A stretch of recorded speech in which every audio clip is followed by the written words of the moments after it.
Without going into more introduction and everything, I'm going to tell you plenty about me if you don't know who I am already. This is Becoming Transformational, and let's dive right in. So, why are you here? This is something I want everyone to think about. Nate was asking you some great questions that should have started making this answer bubble up to the surface for you. Why are you here? Because to some degree, you're not as fulfilled as you know that you could be. And you came here to find out why and what you can do about it. You feel your robust potential deep within, wanting to be unleashed so you can fulfill what's possible in your life. However, for reasons you don't understand yet, it has just remained outside of your grasp until now. And that's what we're really going to focus on. We're going to go broad and then we're going to go specific so that what we're going to use here is applicable to what are we really trying to do here? And that is gain greater and greater fulfillment through fulfilling our potential. Because with the right methodology, you can finally set your potential free and watch your life flourish. I'm going to show you that methodology today and tomorrow as well. And I want to show you over and over that there are people just like you making this work. This doesn't take any extraordinary talents or intelligence. Here's San Pedro says, I experienced some transformation that dramatically enhanced my quality of life in a way that I didn't expect, and it's only been 3 months. From significantly reducing a lifelong struggle with anxiety and change it to a positive and joyful state, working on my past self-destructive behaviors and using them to develop a self-esteem prosperous and harmonious. Learning the tools and methods of self-concept to build a version of myself that aligns with my values effectively and sustainably is what I've been looking for most of my life. So why should you even trust me about all the stuff that we're going to learn here? How are you going to know that this is worth investing in your time and your energy? You've heard plenty of other people say very similar things to what I'm saying here about fulfilling your potential and finally achieving the success and creating the life that you want to live. Before I get into all of that, though, this was my mentor, Steve Andreas. I'm going to talk about him more. And if you know who he is in the NLP world, he was a big deal, a legend in NLP. And if you don't know who he was, I highly recommend you look into his life, his work. He's a quite extraordinary person. And unfortunately, he has passed away. Here he says, Damon has a much better understanding of how my self-concept model works more than anyone else I've ever worked with.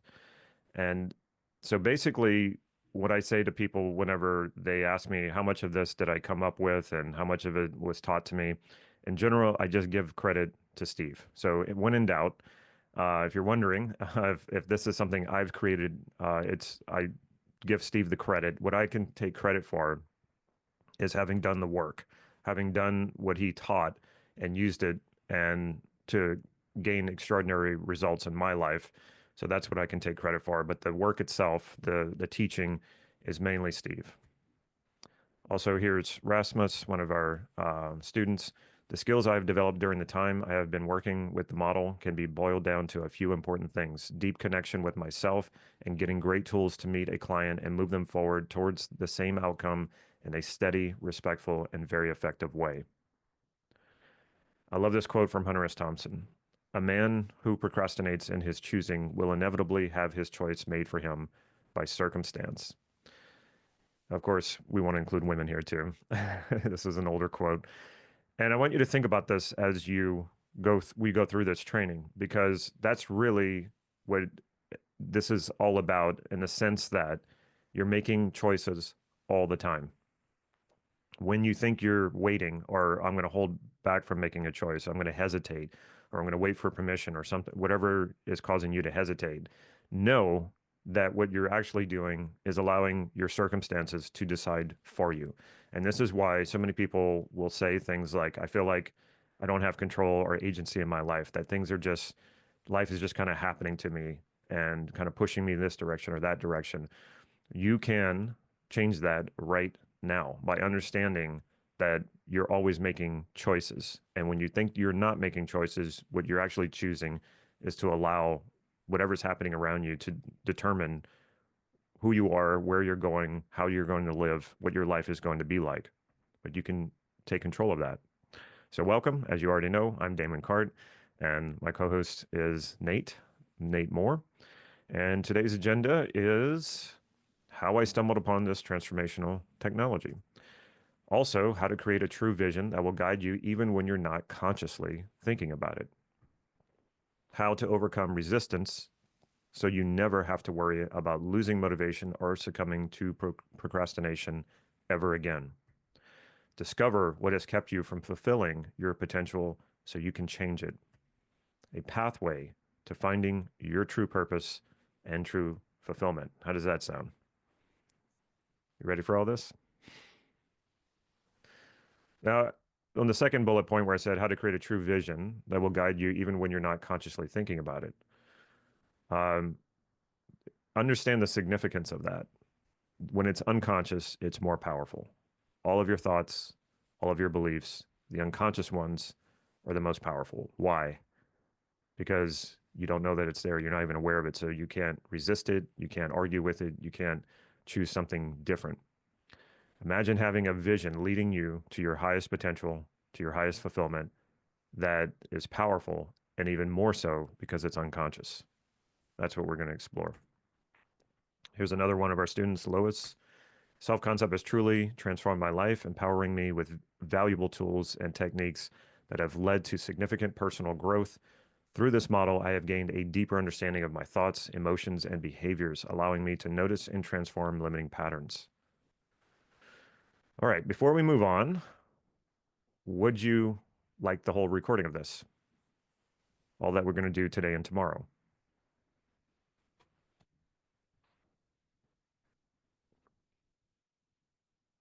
We're going to do something we've never done before, but I'm not going to tell you what it is until tomorrow. And tied into that, wrapped up into that, is getting a free recording of this. So if you're one of the ones who sees this through, who can stick to something and can persist through this training and gain all the value from it, take good notes, then I will reveal to you how you can rewatch this over and over again as many times as you want for free. Let's get into what most people are doing. It's what I call the bargain. We tell ourselves, well, if I achieve whatever it is, fill in the blank for yourself, then I will be worthy and deserving. We're seeking validation of our worth and our deservingness by achievements. This is a very unstable way to approach this. And we think things like, well, if I have, and it could be an achievement or material possession, then I will be happy. So this can be a house, a spouse, money, a car, or even experiences like travel. If I could just do this, I will be happy. When I have more money, I will be fill in the blank, whatever value, whatever state of being you think having more money will give you. So not only is this completely backwards, you'll keep bargaining down when you don't get what you want. Now, where have I pulled this process from, or this pattern that I've recognized? Well, first and foremost, from myself. I had all these big dreams and big ambitions, and I wanted to accomplish all these things. And then I would say, you know, if I could just have this, this would make everything right. And then I would know that I'm worthy, and then I would know that I've proved myself, and on and on and on, which a lot of people are trying to do. I know this because I coach so many people, I teach so many people, and the comments I get on my YouTube videos is like, this is the way that they're going about this. But when you don't get what you want, what do we try to do? We try to bargain.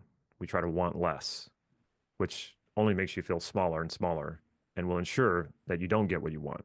Okay, I didn't hit that goal of making whatever money I wanted to make. Okay, well, I'll settle for less money this year, and or less than the goal that I had originally set out to achieve. And we think that if we can pull back and just say, okay, well, I want something more modest, then the universe or whatever is going to somehow go, oh, okay, well, he or she wants less. We'll go ahead and I'll give that to you. And I know that sounds really absurd, so I'm not saying that all of you are doing this, but we kind of do this, or we kind of imply that conversation within ourselves. If I could just have this then, or if I could just have that, then I'll lower my expectations. I'll lower my ambitions. But this does not work. I know this from firsthand experience and from working with so many people. So decide right now that you're not going to bargain with your potential or your happiness ever again.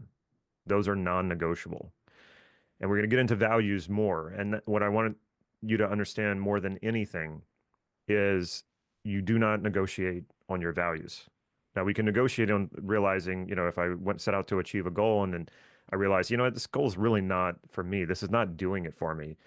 Feel free to change that or quit that goal. There's no problem with that. And I'm going to show you a way to do that so that you know if that goal is right for you or not. But what we don't do is we never give up on our values. We never bargain on our values.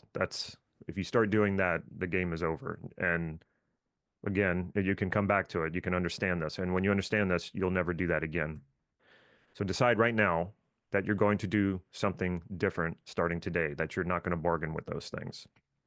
So who am I?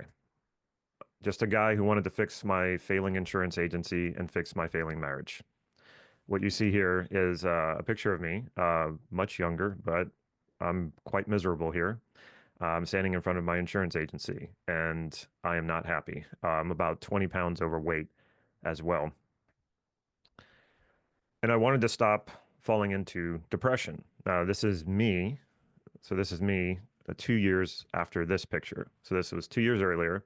And actually, I'm skinny here because I was so depressed that I wasn't eating. And that I know you're probably looking at the cute little girl sitting next to me. That's my daughter. But if you can turn your eyes to the sorry sack of bones here, yeah, that is me in a depression trying to force a smile. And I can't even do that. This is how far down I was at one point. So, like I said, this is my mentor, Steve Andreas, who I credit for passing on to me majority of what I'm going to teach you today. And it was really his teaching that absolutely changed my life. And, going from that to where I've come today, again, I give him the full credit. And this story does not start and end with him, but he is a major player in this story, a major character, I guess, for this story. This picture here is I went to see him a few months before he passed away, and I did an interview with him. And this is still on my YouTube channel. So if you want to check it out, it's there. I'll talk more about him later. So now my life is very different. As most of you know, I'm a YouTuber where I teach a lot of what I'm going to talk about here. There's so much to teach. So I've done over 1,000 videos. I have about 98,000 subscribers.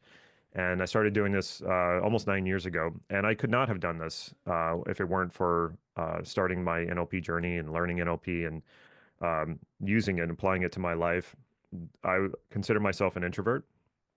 And most people think that's no way. Like how can you be an introvert and you go on YouTube and you do all this? And yes, I'm in fact an introvert who used NLP to help me do extroverted activities like this.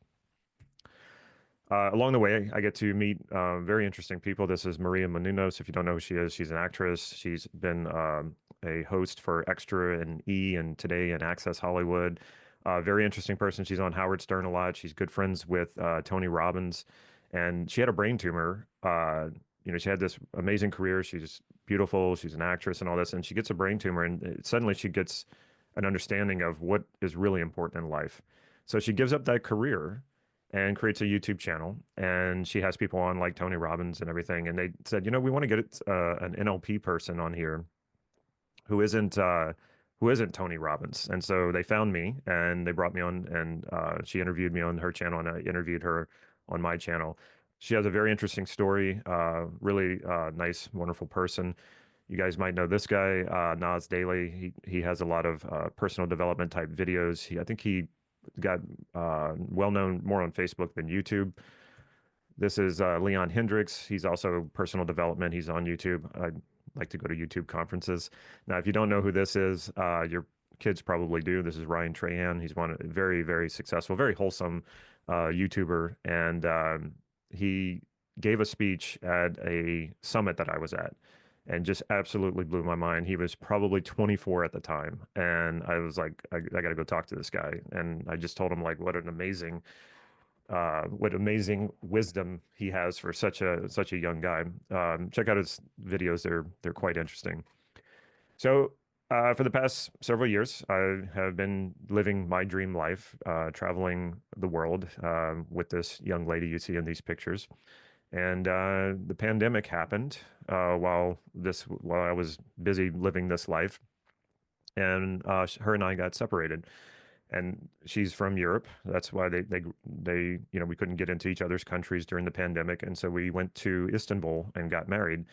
And the national media picked up on it and thought, what a wonderful story to do during the pandemic times. A person from the U.S. and a person from Romania going to Turkey to get married because they couldn't enter each other's countries. So this is also a vlog on my channel as well. And thankfully, after the pandemic ended, we were officially reunited and still traveling the world. And this is me living my dream life, and as opposed to where I was before, a miserable insurance agent. And at the beginning of the pandemic, this is where we started. This was the three of us were uh, starting what we now call the Self-Concept Research Group. And it was really kind of scary times, as you know, most of you had to experience that, where you're wondering what is going on in the world, where, a once in 100 years pandemic was happening, and we were concerned, like we're starting this business right here at the beginning of this. Are we going to be okay? And we were more than okay. We actually thrived quite a bit, and we grew, and it's been wonderful every step of the way. And so, how did I go from here to this? And yes, that is my daughter, grown up, and that is Bagels the cat. In case you were wondering if that was an imposter. No, I'm joking. You probably don't know who Bagels the cat is, but that is, in fact, he has videos.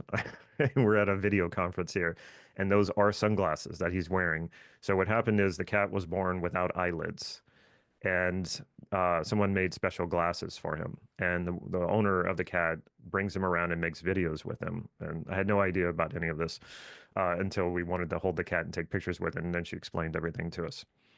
All right, let's hear from someone else. This is Peter, and I think his story will resonate with you. The first session, he elicited my goals and my values, and in the second session, he did a transformation for me. What was that like? It was proof positive that rapid change is possible. Yeah. So my highest value at the time was freedom, and we mapped that to authenticity. And I had this incredible limiting belief about being an authentic person. And we transformed that over the course of an hour. And so that, to me, that was a light bulb moment. The lights went on inside, and I go, oh my God, if this is possible, anything is possible. Yeah. Yeah. So the next session, he wants to transform love, right? And even though that's my highest value, I'm thinking to myself, like, actually, Damon, I'm broke and I'm not getting any clients. So how about we work on my business? And he's like, okay, so what do you want to transform in your business? Yeah. And I said, well, I'm a procrastinator, And so over the course of an hour, he creates this transformation for me where all of a sudden at the end of the call, I'm like, no, I'm not a procrastinator. I'm an incredibly productive person. Yeah. And it was so bizarre to go from being a procrastinator to being productive. Yeah. And then a week later, I'm looking at the clock in the top right of my computer screen. Right? And it says 10:30 p.m. And then I realized, oh my God, I have been working on my business since 4:30 that morning. Like this incredible flow of productivity that had never been there before. Yeah. And then it was one more transformation after that, and I got 4 new clients. And then after that, I filled my practice within about 2 weeks. So that's Pretty amazing, huh? So Peter came to me He didn't have much money. He was living with his mom at 30 years old, and he was working a really crappy night job, like working all night and sleeping during the day. And he said, I've seen your videos. Do you think you can help me? And I said, yeah, I think I can. And then we started coaching, and over a period of only 2 or 3 months, he moved out of his mother's place, quit that job, and was a full-time coach. And that's not to say that that's what all of you want to do. That might not be at all what you want to do is be a coach. But it had nothing to do with that part of it. They asked the thing of here is this guy with all of this untapped potential. It's just not, he's not applying it in the world. And where you would probably hear people say, oh, well, you need to, you know, set goals and do all those things, which is absolutely true as well. But what people fail to look at is what's going on inside of me. What are my beliefs about myself, which inform the beliefs about the world around me? That's what we worked on. That's what I worked on with Peter. And then all it took was changing some of those beliefs, and then it put them in gear. So what about you? Wouldn't it be great if everyone here on this training right now, in a very short time, could be sharing your own story of transformation in the dream life you've created for yourself?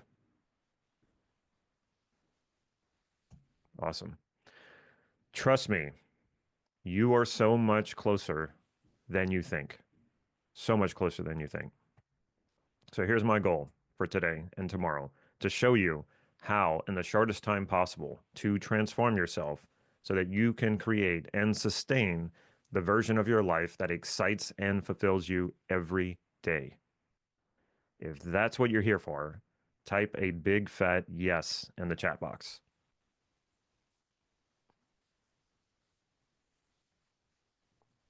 Awesome. Love the feedback. I love teaching live and in front of people. This is the next best thing. So this is a two-way street, though. I'm going to bring you my best in the short time that we have together. What I need from you, though, is a commitment that you're going to bring your best, because it is not something I can just do to you. You have to participate. You have to apply. You have to use this. Is that a yes?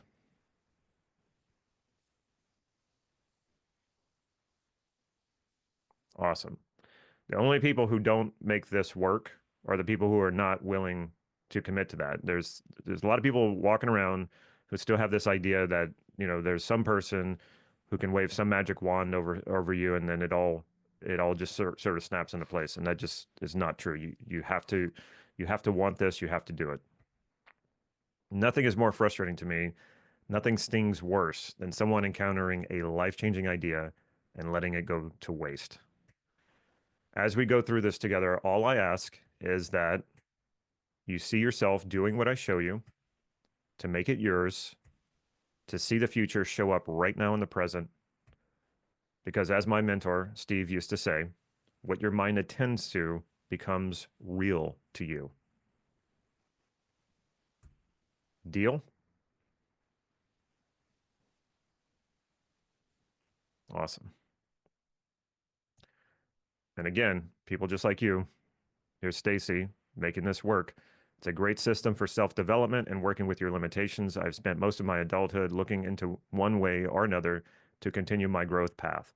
I had played with NLP in college, but didn't fully understand it. With this system and the way it is taught, I completely understand, and my transformation process is quick, easy, and free of drama. So how did this happen? How did this transformation happen from me 14 years ago to me hanging out with my daughter and my wife with Bagels the cat? It started with depression. My first depression. I was out of school for the first time in my life. I just graduated college. 9/11 had just happened, and it felt like I was living in a very hostile and unstable world. And I got arrested for something stupid. And no, I'm not going to tell you the story here, but if you ever meet me in person at an airport, at a conference, or anything like that, and you want to know this story, I'll tell you. I had no health insurance at the time. So for those of you who don't live in the US, I know you think this is crazy, and I do too. But yeah, I didn't have health insurance. So I didn't know what to do. I knew I needed help.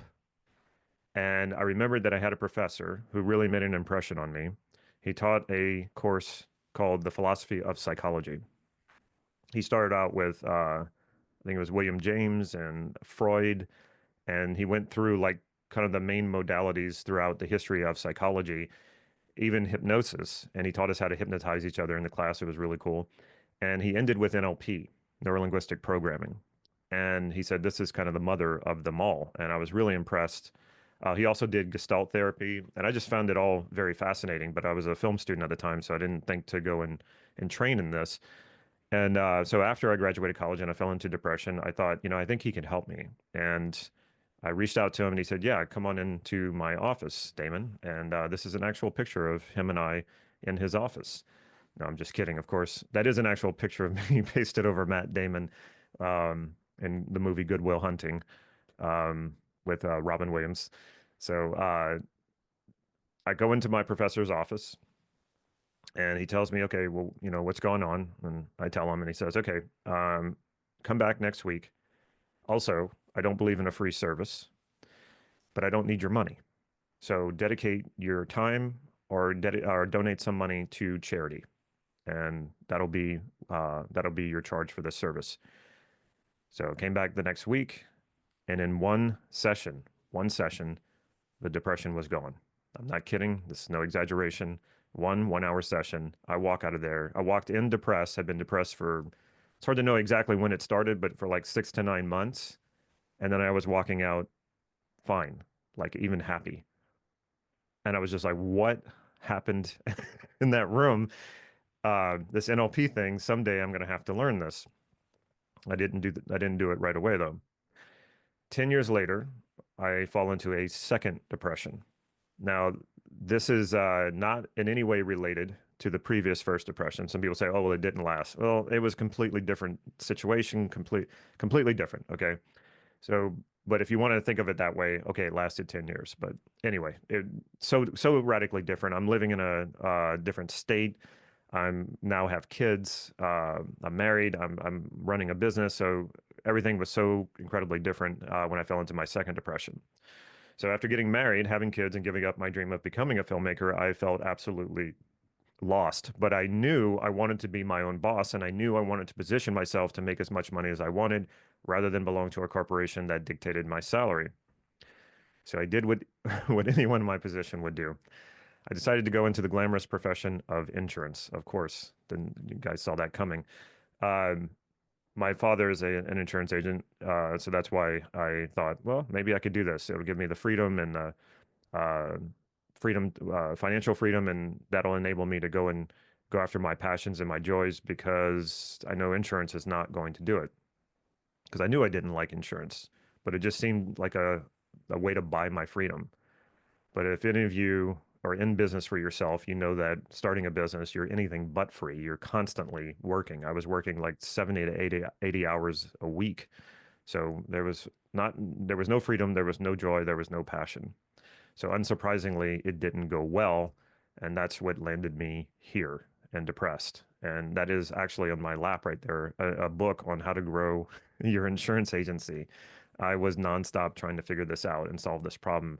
And the harder I tried, the more depressed I became, and the worse the results. Well, it's probably more the harder I tried, the worse my results. And then that made me depressed. And it took me an entire year to come out of this depression with traditional therapy. So 1 hour with my professor got me back out of the depression.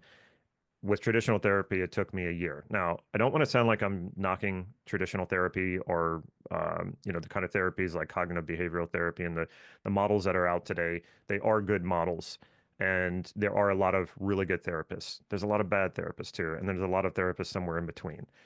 I'm not knocking the whole thing. I'm not throwing the baby out with the bathwater. They exist. There are good therapeutic models out there, and there are good therapists out there. What I realized as I came out of the second depression was if I did not do something different, I was going to keep ending up right back here because it didn't really fix anything. With the traditional therapy, it really didn't fix anything. So I realized it was time to treat my mental health the same way as my physical health, which means You have to, it's an ongoing thing. You don't go work out one time and you say, okay, I'm healthy now. I don't have to work out anymore. That's not how this goes. You, for people like me who I guess have this kind of depressive mentality, or I don't know what it is. I don't know if it's even biological. This is something I had to work on until I got myself to an internal structure, I guess I could say, and we're going to go into that more tomorrow, where I don't move in the direction of depression anymore. I move in the opposite direction, and you can restructure that within yourself. So on my resume at this point was 2 bouts of depression, a failed business, a failed marriage. My family and I were getting evicted from our home. I was financially broke, and my younger brother just died. This all happened within a few months, okay, right after coming out of my second depression. Now, when I tell people all of this, they go, "Well, what kept you from falling back into depression after, all these things happening at once?" And this is what kept me from falling back into depression. When I came out of that second depression, I was like, it's time to learn NLP. I can't afford it, but I'm going to do it anyway because, in some senses, how can I not afford to do it? I need to fix this. I need to do something different than what I'm doing in my life. This is Judith Delozier and Robert Dilts. This was at NLP University where I first started my NLP training. Certainly not the last place that I trained or the only place that I trained, but this was the beginning of a new era in my life. And I was very enthusiastic about learning NLP. I just absolutely loved it. It just clicked. I don't know what it was. It felt like I was coming home. Um, and I started to catch the attention of other teachers like Robert Dilts, Robbie Steinhaus. Here's Steve Gilligan. He's not NLP, but he's hypnosis. He spent a lot of time with Milton Erickson. Here's Richard Bandler. I did attend one of his trainings and got to meet him and talk to him. Very interesting guy. He's one of the founders of Neuro Linguistic Programming. And I was just doing one training after another. I could not get enough NLP. And so, teachers started to, because they recognized my enthusiasm and I was getting better and better at it, they started saying things like, well, maybe you can teach for me. And so I started getting excited about that. And then they weren't giving me any opportunities. So I started teaching out of my insurance office. That's what you see here on the right. I started holding workshops and teaching because I loved it so much, and it helped me learn NLP even more.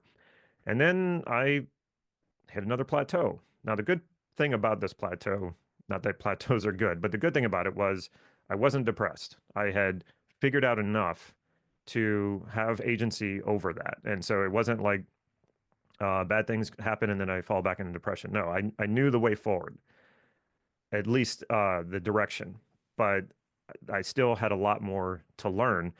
And they say when the student is ready, the teacher arrives, and that's exactly what happened with Steve popping into my life serendipitously. Um, I had hosted a training for his wife, Connie Ray Andreas, or I facilitated rather, for another institute, and we just had great conversations. And then she goes home. And a few months later, I get an email from Steve Andreas. Never met the guy before. And here he is sending me an email. And it just blew my mind. I was like, okay, I think I just hit the NLP lottery. This guy is a legend. And here he is offering to help me. And it was just what I needed. I needed a mentor. I needed someone who I could work with directly and answer my questions. And he was right there for that. And I'll talk more about this later. But anyway, I could go on and on about Steve Andreas and his work, but I'd rather just show it to you. So that's where we're going to head now. So before we get into the work, I wanted to also address this issue of why this won't work for you. And I kind of hinted at it before. So if everything I will show you will work for you, if you follow the process, like I said, why doesn't it work for some people? It's the same thing that stops anyone from having and being what they want, even when the solution is right in front of them. It takes more than just great ideas, which I will give you plenty of, to transform your life. However, great ideas are useless if they're not implemented. Let's handle this now before we go any further. Does this take time?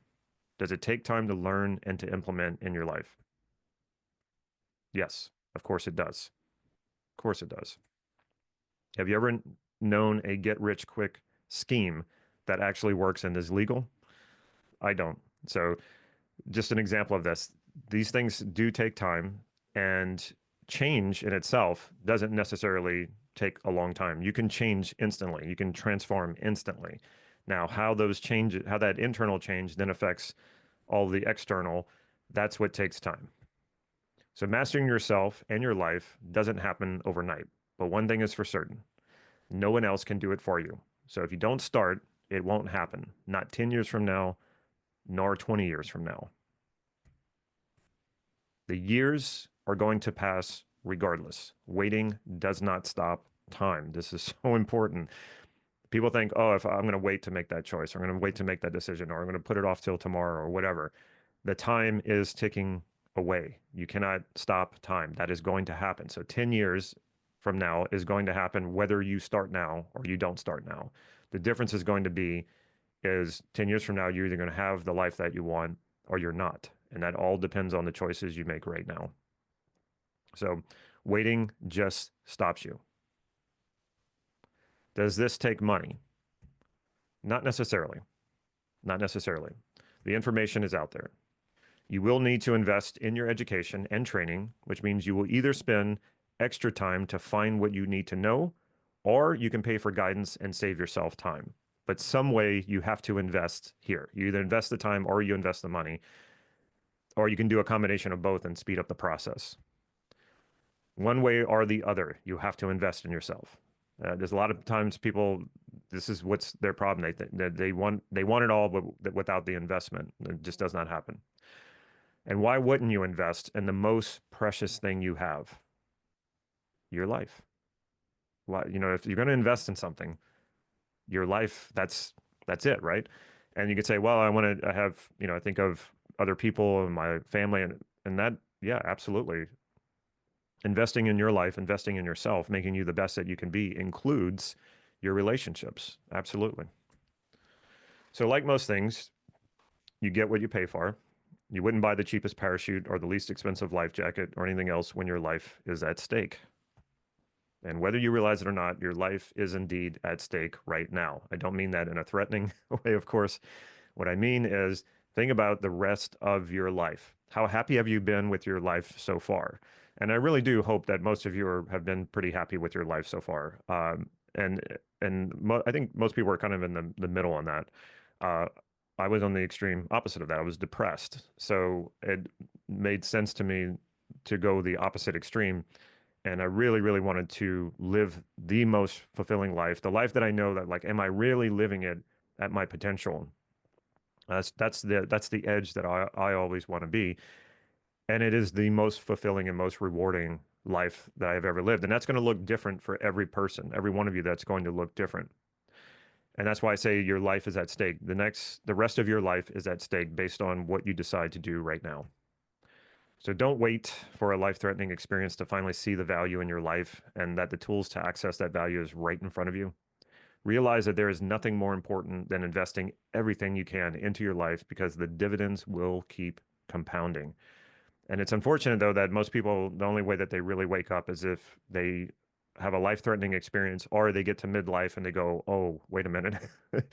Life hasn't turned out like I wanted. I haven't gotten the things that I wanted, and everything starts to feel foreign and alien around you. I've been through it myself.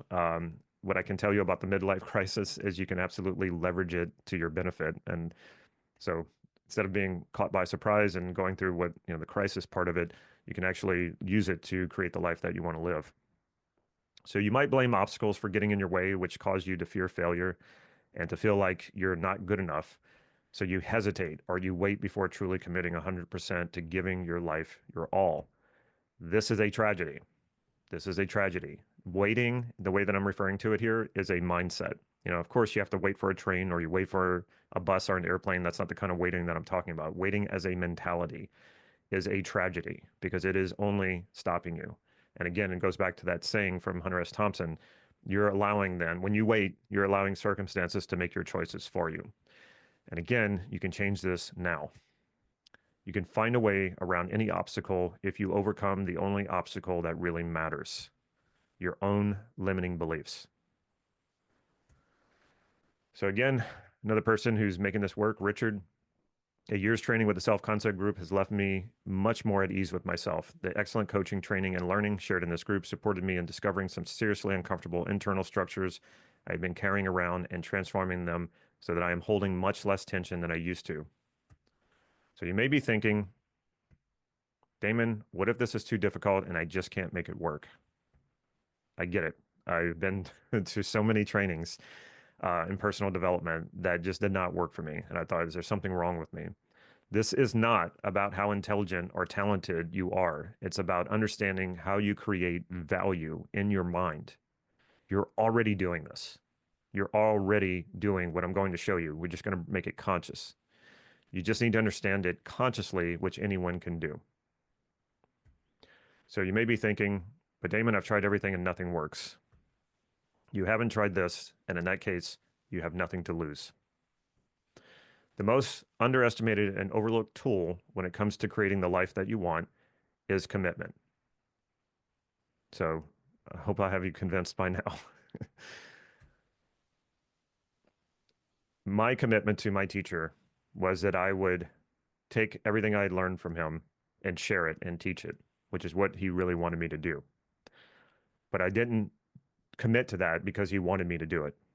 I committed to it because I truly believe that this can change the world, one person at a time, one transformation at a time. And I feel my duty to put this out there and to share it as much as possible. So my commitment on this training is to continue to fulfill the promise I made to my mentor, Steve Andreas, before he passed away.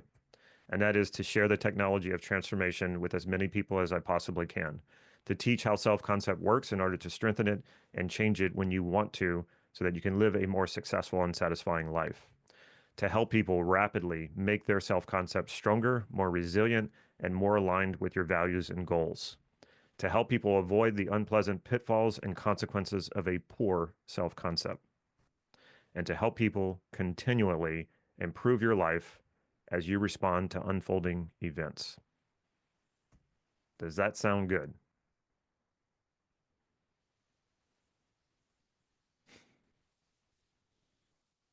Awesome. All right. Love the feedback. Lets me know you're out there. When facing a challenge and when facing the unknown, your commitment is your superpower. If you are 100% committed, not one half, not 2/3, nor even 90%, you will succeed at this and your life will never be the same again. Are you committed to living the best life you possibly can? Cool. This is going to work for you. Will you commit to setting aside all distractions while we all learn together? Awesome. Will you commit to doing what I show you if it makes sense to you?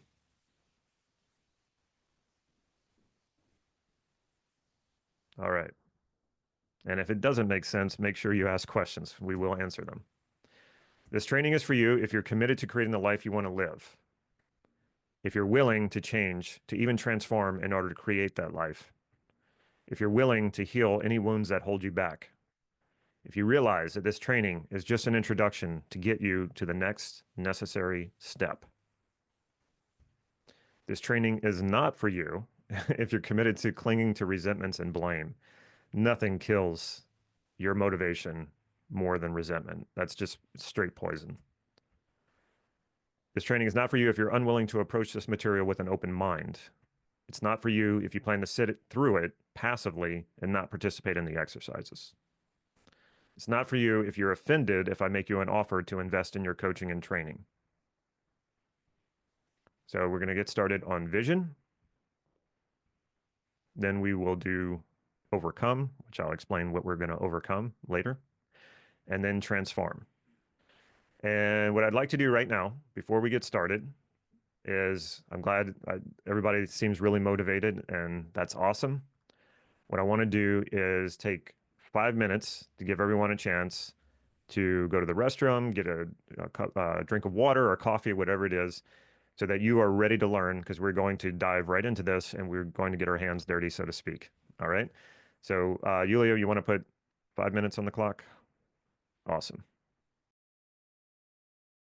We had the first call with you, Danny, and we tried transforming the first quality was bold, I remember. Yeah. Because I working in sales, I always felt like I was lacking this quality. And after I think our third call, I was like, wow, this is how is it even possible? How does it even work?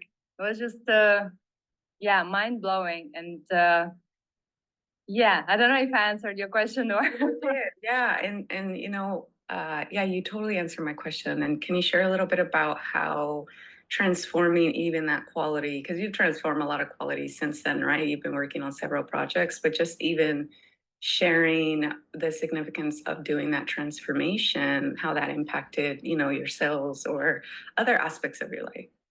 Yeah, sure. I transformed a few qualities indeed. So those who really helped me in sales was bold, organized, persistent, authentic, curious, pretty much everything. And also what was exciting for me this year, I got promoted earlier than I expected. I think I also shared that with you, Danny. Mm-hmm. So I noticed the change. I used to be, I think naturally I was never like a salesperson. I was never, like persistent, trying to I don't know, kind of artificially convince client to do something. And because my personality is more like, I'm charismatic. I'm more, I don't know, just trying to be myself. But sometimes, as you can imagine, in sales, you need to kind of go further to deliver and to do sales and to achieve your targets.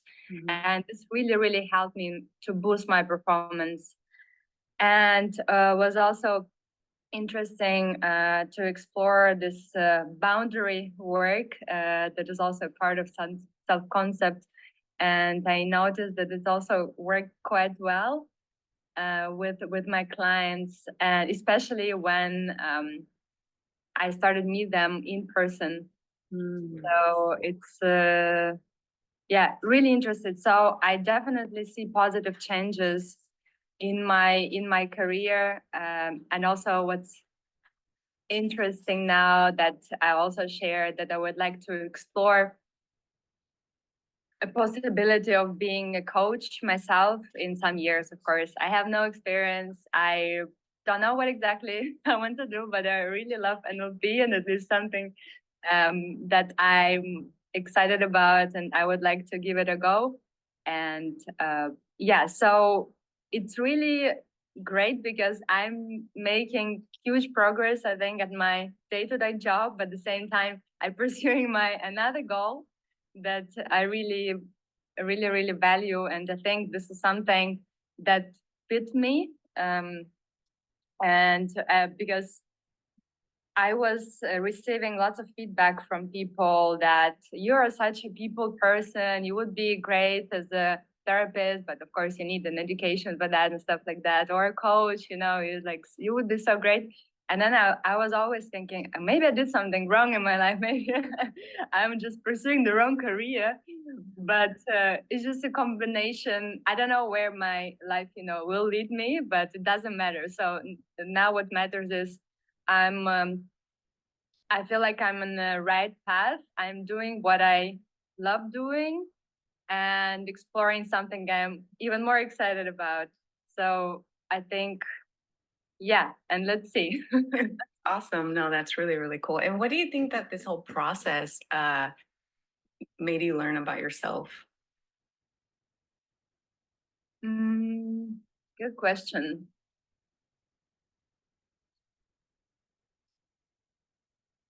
I think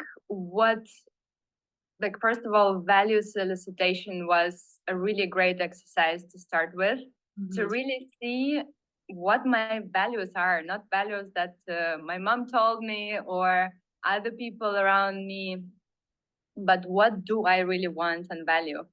I think I shared with you probably briefly that I used to have these FOMO trips a lot of times when, you know, you're doing something for yourself and then like, oh, people are partying, it's summertime, doing something more exciting, and you know, scroll Instagram and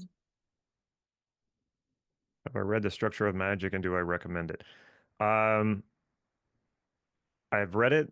I don't recommend it as an early NLP book to read. I think if you are really into NLP and learning like the nuts and bolts of it, eventually it should be something on your reading list. But I would not make that the first one, because I know a lot of people who have started with that book and they thought, okay, well, this is the first book on NLP.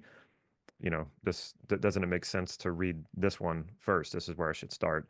And it has discouraged a lot of people from continuing on. So yeah, it reads more like an engineering manual. So I would say start with more recent books, start with anything from Stephen Connie Ray Andreas. Also, eventually, I've been working on my book for quite some time. I've had to put it aside as I worked on other projects, but we were trying to get it out this year, but it's not going to happen. So next year, it should be. So yeah, there are other Sleight of Mouth, I think you mean, not Sleight of Word, Sleight of Mouth. Sleight of Mouth is a good book. Yeah. Okay, I think we're all back. If we're not, you know, we have to get rolling on this. Okay, so what am I talking about when I talk about vision? I had been to so many personal development trainings and had been to many business development trainings where they talked about vision and they talked about mission and how important that is. And in your business plan, you need to have a vision and a mission. I didn't really understand this. Like and I don't think a lot of the people who were teaching it understood it either. They just go, "Oh yeah, vision. It sounds like a great word, right? Like a visionary, or you got to have vision." Or we talk about very successful people where they had vision. Okay, well, how do you create a vision? Is it just as simple as I think about stuff that I want and then that's it?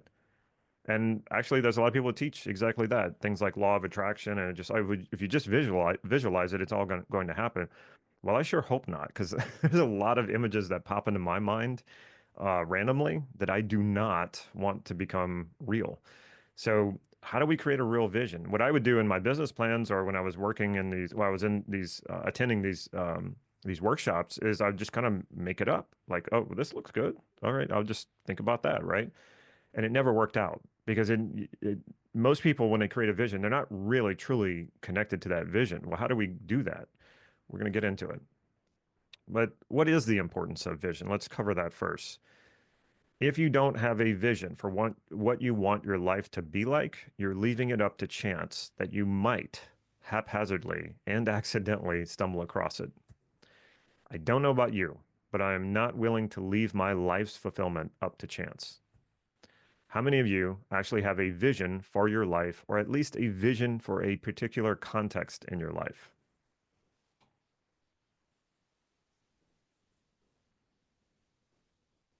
Okay, good. So this is familiar to you. How well is it working? How well is that vision working for you? Yeah, that's what I thought. Exactly. Okay, well, let's change that. Most of us are functioning from I will believe it when I see it mentality, right? And for certain things, it's important. You know, science, that's really important to have that mentality. But for your own life, it's different. And that's why most people are not fulfilling their potential. Now, I don't know if he was the first person to say this, but I want to try to give credit where credit is due. Dr. Wayne Dyer, who I actually got to see speak when I lived in Los Angeles, he said, I will see it when I believe it. That's what a vision is, seeing it because you believe it, because you believe this is the right direction for you. So if you can't see where you're going, you're likely not going to take a step out into the darkness. You won't take risks. You will stick to only what you know and not grow. It's counterintuitive to step out into a dark room or to step onto ground or a floor that you can't see, right? It's kind of scary. However, if you know what your core values are and you've created a vision based on them, Your vision will light the way even in the darkest of times. So imagine always having a lighted pathway showing you the right direction, especially when times are tough and confusing. A vision based on your values will always point you in the right direction, your direction, not what other people want you to do, not what society or your culture says is what you should do. It's knowing your direction and following it. And it will happen even when you don't realize it. What do I mean? So I'll pull this back. I was having a conversation with a friend, and this was years ago. My life was not in the position that I wanted it to be. I was still working on it, but I knew NLP. I knew the work that I'm sharing with you here, and I was working on myself quite a bit. And my friend just happens to ask me, we're having lunch, says, Damon, if you had unlimited wealth, meaning you didn't have to work anymore, you didn't have to think about money anymore, what would you do with your life? And I was like, oh, that's an interesting question. And immediately a vision popped into my head of me walking around ancient ruins in a foreign country. I didn't know where the image was where it was located. I didn't know where I was, but I could see myself walking among these ancient ruins, and there was a woman with me. I couldn't see her face, but this just popped up. And so I said to my friend, I would travel the world, learn about history, go to a lot of historical sites and read about it. And I would probably just kind of casually learn languages, like not trying to necessarily learn, a full language all the way through, but just like study them and pick up words and understand the language. Because when you understand the language of a culture, you understand the culture better. And even as I was talking it out, like the vision was really opening up and it turned into a movie. And so I was like, wow, and it was just this really compelling vision. And then I forgot about it. I forgot about it. And then a few years later, I'm walking around in Rome and there's ancient ruins, and my girlfriend at the time, now wife, my girlfriend at the time, uh, was with me, and I'm starting to experience deja vu. And I'm like, what is this? I've never been to Rome before, so I've never been here. It's not like maybe I saw this in history books, and maybe that's why it feels familiar. And then suddenly it dawned on me, I had just stepped into that vision. And this was like maybe a year after I created that vision. And I so easily created the vision. I know why, because I was very well aware of my values. So as my friend was asking me that question, I didn't have to take a lot of time to work it out. I already knew what my values were, and the vision just popped up, and it was very compelling. And then I forgot about it, meaning it went unconscious and then guided me every step of the way until about a year later, here I was, just stepped into the vision. I'm with her among these ancient ruins, and I was actually learning Romanian at the time because she's Romanian and I wanted to understand her language better. So yeah, pretty amazing. So what I want to show you is how do we go from want to value, how we create a hierarchy of those values automatically. And we want to know what that hierarchy is because that's going to inform your decisions. And then we create that vision. So from want to value, think about something you want in the next 3 years, a goal you want to achieve, a material possession you would like to own, or an experience you would like to have. What is it, and how would you know it if you had it? As in, what would you see, hear, or be able to touch that lets you know that you have it? Another way to think about it is, how could a third party verify that you got what you wanted? So for me, traveling the world, that's what I wanted. Visiting ancient historical sites, that is tangible, right? You can see that happening. You can touch the ancient ruins, so that's what that's what I mean by you want to know that how would you know if you had it? Not I want to be happy and I know I'd be happy because I'd feel good. That's not what we're looking for right here. Okay. No, so it's not internal. We will get there, but we want to start here. Okay. Tangible. So an experience can be tangible in the sense, like I said, traveling the world, like you can see yourself doing that. If you were doing it, you would know, okay, I'm traveling, I'm on an airplane, I'm on a train, I'm in a car, right? And somebody else could verify that. They could see me traveling. Okay. Or it could be a goal, like I want a new car, or I want a new house, or I want a spouse, or I want $1 million, right? So this is where we're going to start. There's more to it, but this is where we start, okay? Very important that you get this part down. So what is that? So what do you want?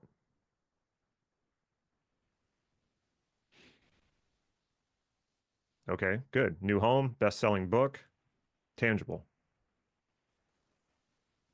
Okay, I'm giving you time. Oh, I'm giving you time, so find what that is. Maybe you already know what that is. Maybe you haven't really stopped to think about this. It's very important that we ground this in something tangible. Now, here's the other thing. A lot of times, yeah, just one thing for now. You can do this later. You can repeat the process as many times for anything else that you want. So it's very important that we ground this in something tangible. And some people, health is not it. You'd have to know specifics about your health, right? Like you want your blood pressure to be a certain amount. You want your weight to be a certain amount. That's the tangibles. Okay. Just saying health is not tangible.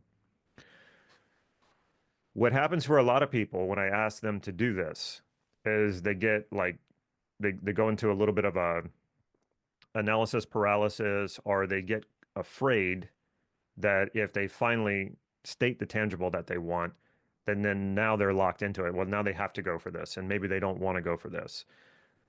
Maybe I'll find out later I don't really want this goal. That's fine. It's okay. All right. I'm not asking you to commit to a tangible goal right now.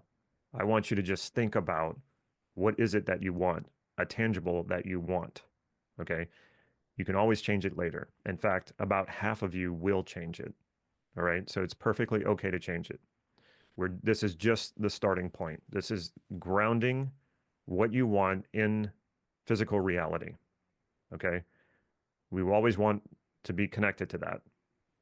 Too many people are in this kind of like dreamy fantasy world, and they're not connected to reality.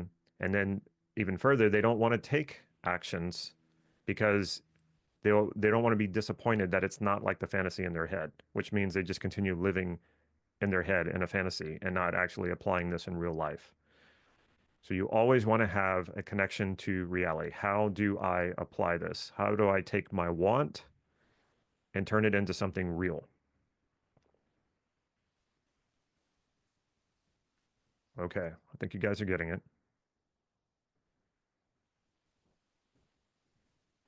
Hard to do it when you don't believe you can have it or do it. Okay, so remember what I said about you're doing that. Uh, I will believe it when I see it. What I'm asking you to do is to see it. Well, I'm not asking you to believe it yet. We'll get there. Okay.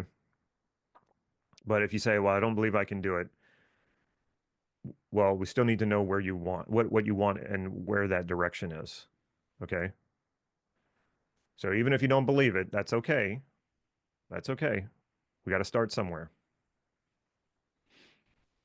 So high income skill, you want to be more specific than that. I have several important missions. Okay. Okay. I also want to feel great and good enough. Okay. We're not there yet. Let's start with the tangible. That's not tangible. Okay. When you know what it is you want, that question, how will you know when you have it? This is what I'm asking here. Very important. You got to know this. If you don't know this, then how would you verify that you got what you wanted? Very important. Got to know if you have it.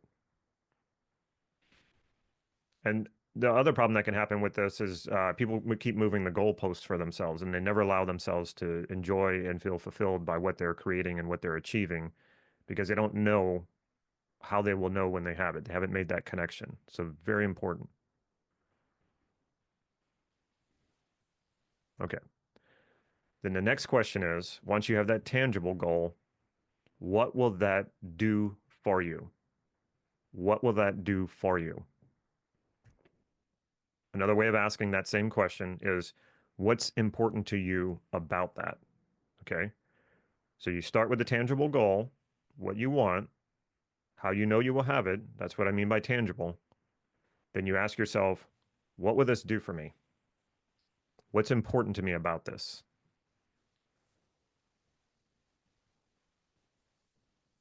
And you keep asking, with every new answer you get, you keep asking that next question, what will that do for you? Or what's important to you about that? You keep repeating the questions with every new answer that comes up.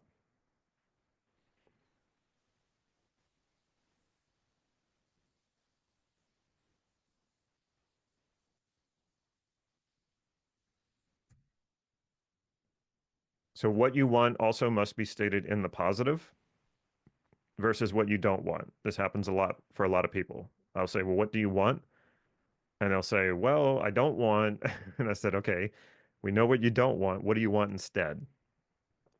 Okay, so if you found yourself going in the opposite direction, that's part of the problem right there, by the way. A lot of people are focused on what they don't want. Well, what happens when your attention is constantly on what you don't want? That's what you create in your life. Okay, so if you don't want that, you need to shift your attention to what it is you do want. So you ask, well, you say, I want, and what will blank do for you? It will give me blank, and what's important about that, or what does that do for me? So keep repeating these questions, and you're gonna really uncover it all, like really pull this stuff out.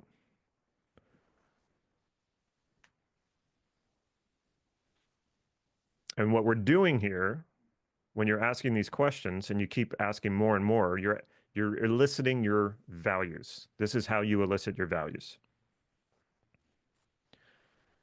And every time you ask again to that new answer, what is important to me about this, you're going deeper and deeper and deeper. So what is a value? A value is a generalization about an experience that is important to you. So if you value happiness, you've experienced happiness, and you've made a generalization about what makes you happy. And that experience is important to you. You like it. It feels good. You value it. So happiness is a value. Kindness is a value. You've seen people act kindly. You've experienced people being kind to you, and you've experienced being kind to others. And that experience, the generalization you make about it is, it's good. I value it. I like it. It's important to me. That's what makes that a value.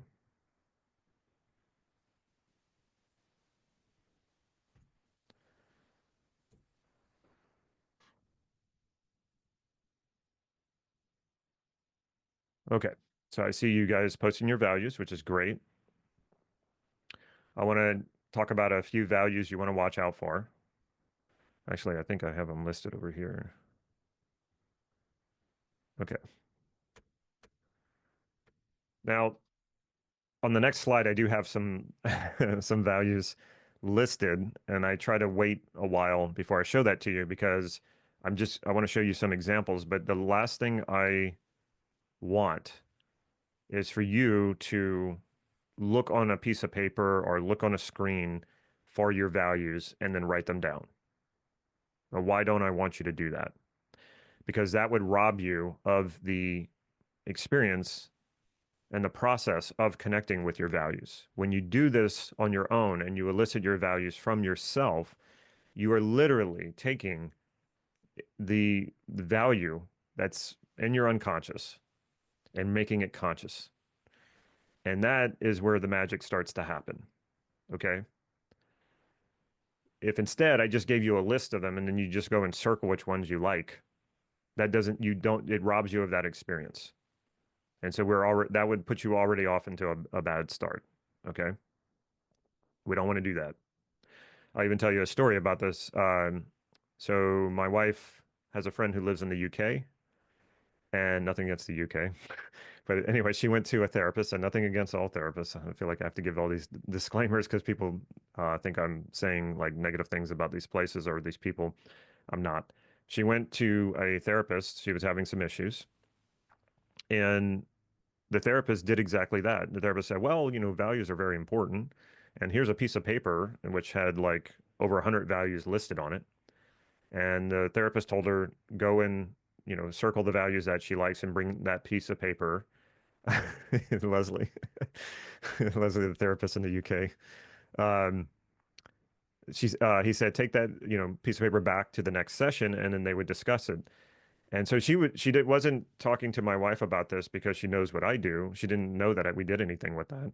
She just was like, okay, well, you know, she's just having this conversation with my wife and saying, and kind of complaining about it. She's like, I don't know what to do with this. Like, I'm just supposed to, you know, all these values look good. They're values. Of course they look good. I want to circle them all. And my wife, who had at the time no training in this, she had only been listening to me talk about it, and I had listed her values as well. She's like, "Well, you know, this is what Damon does. I'll list your values for you."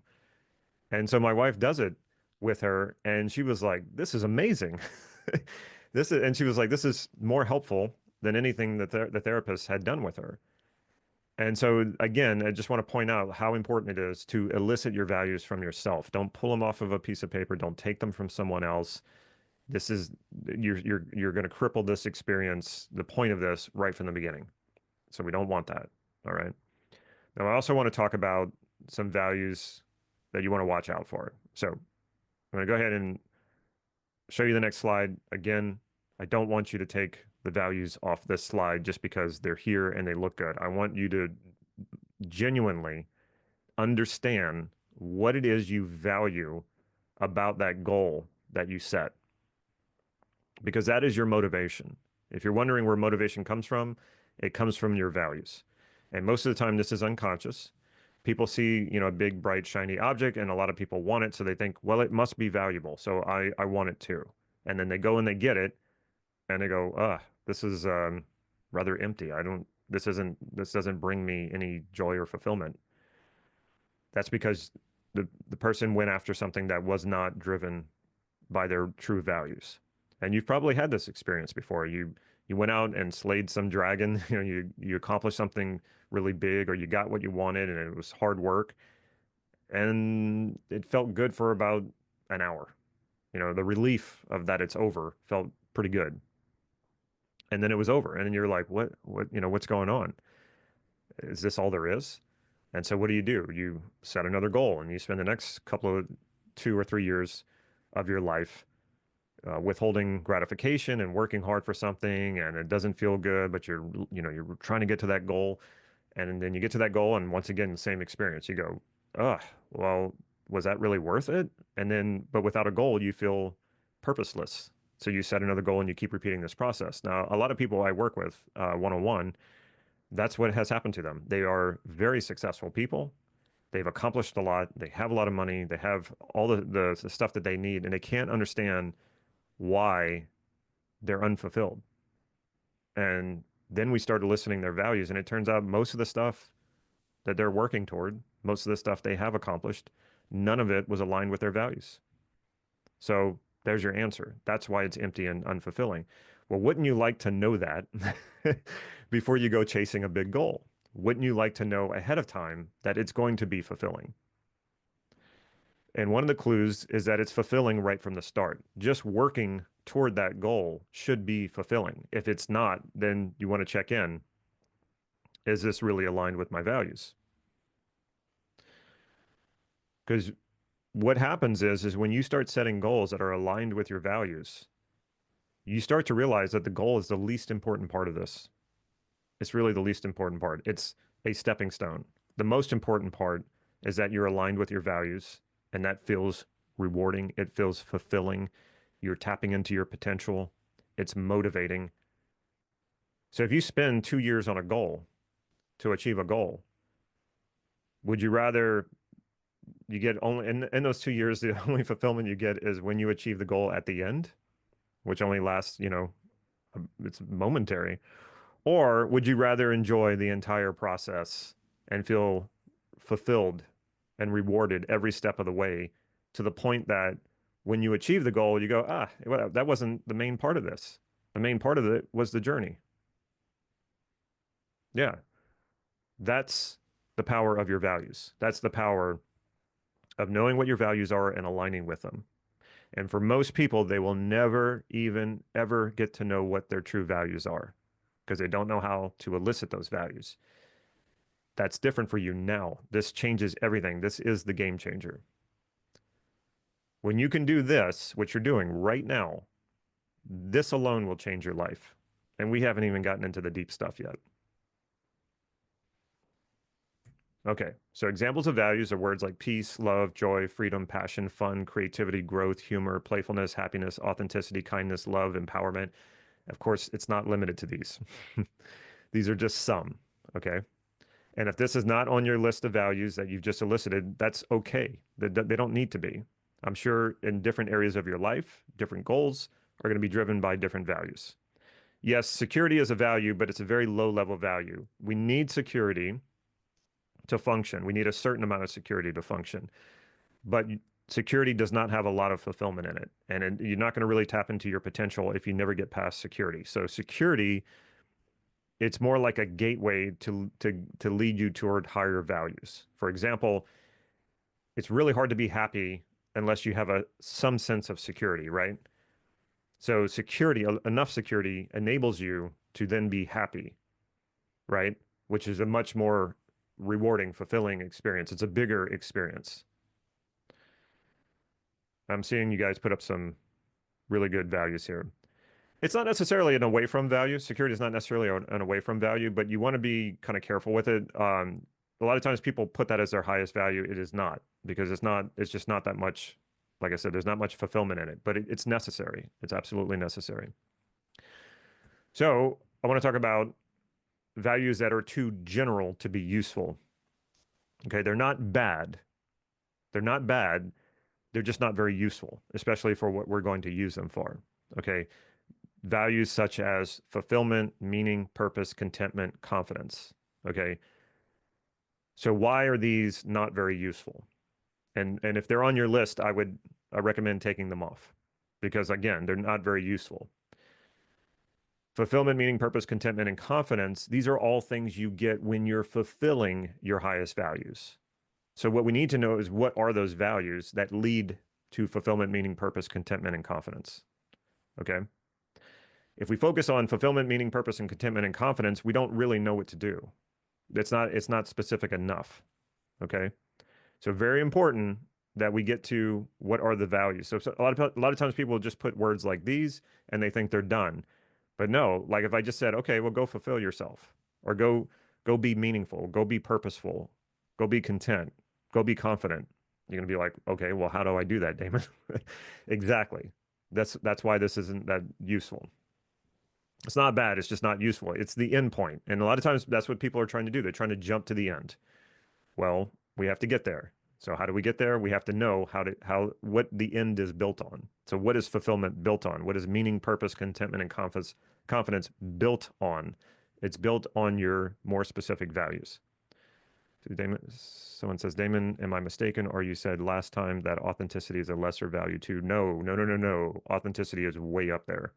Authenticity is a great value.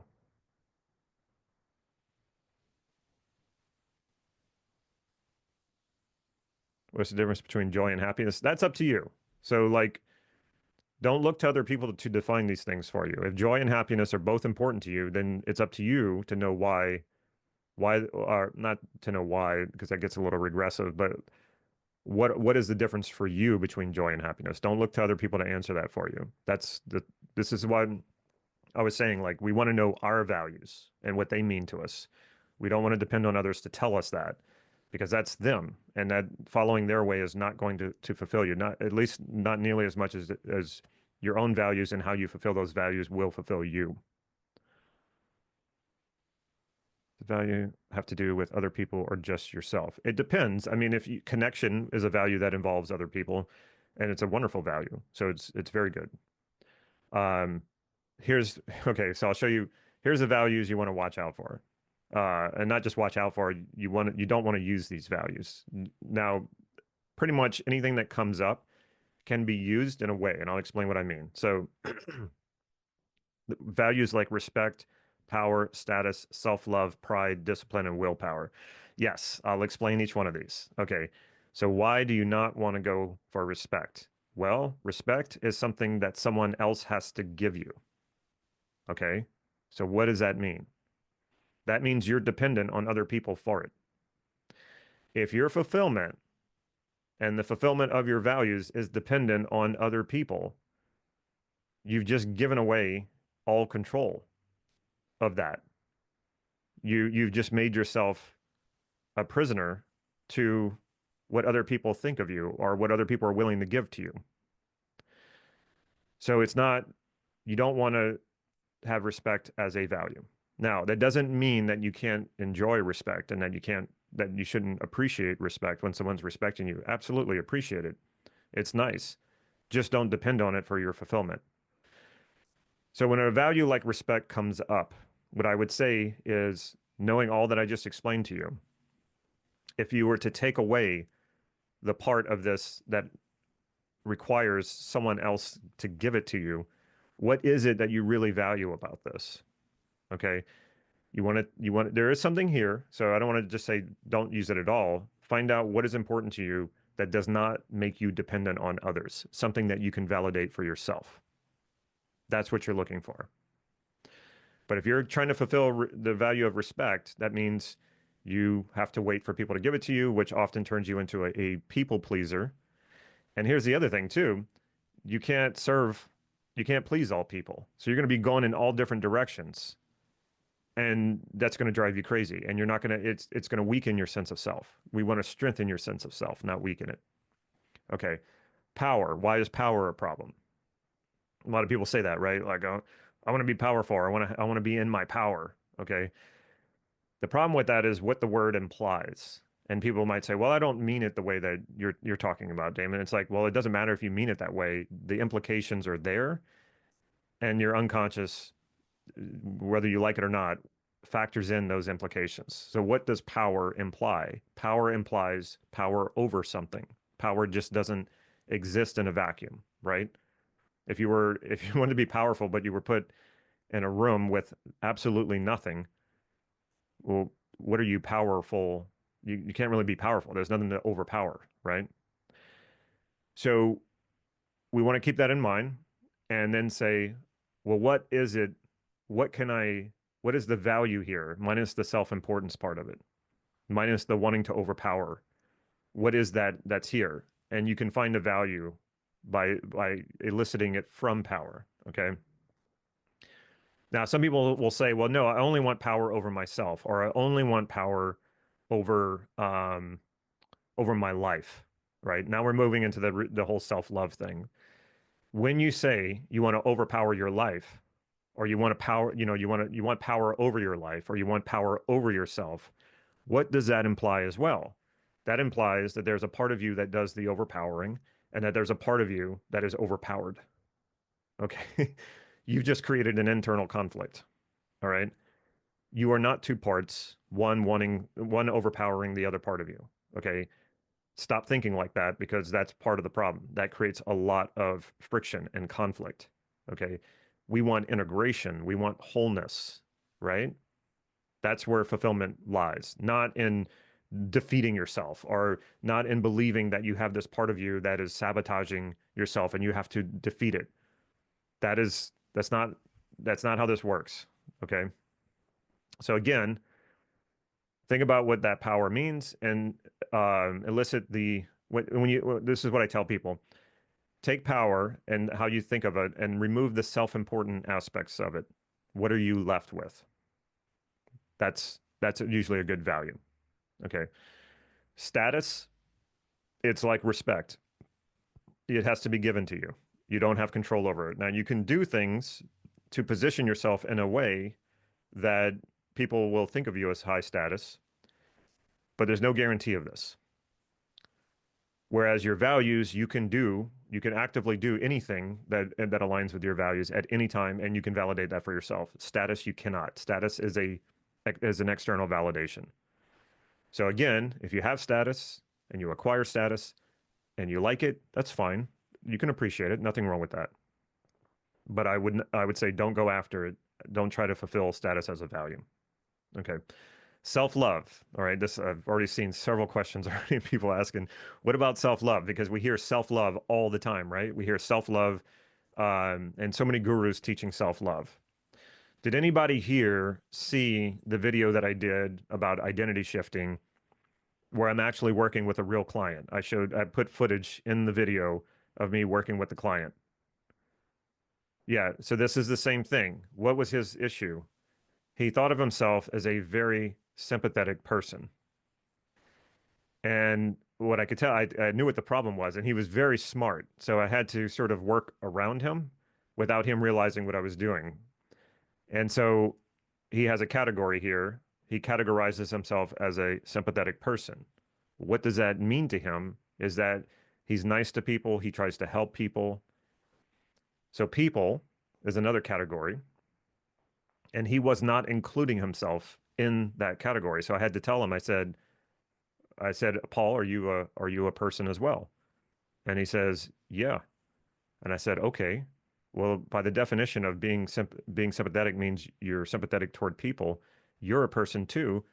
Include yourself in your sympathy. And he has a transformation, and he cries and he laughs, right? And then that was different. It would be very different if I just told him, you know, Paul, you should be sympathetic toward yourself. It would not have worked. Why? Because you're creating two separate categories. You're dividing yourself into two and trying to do one thing to the other.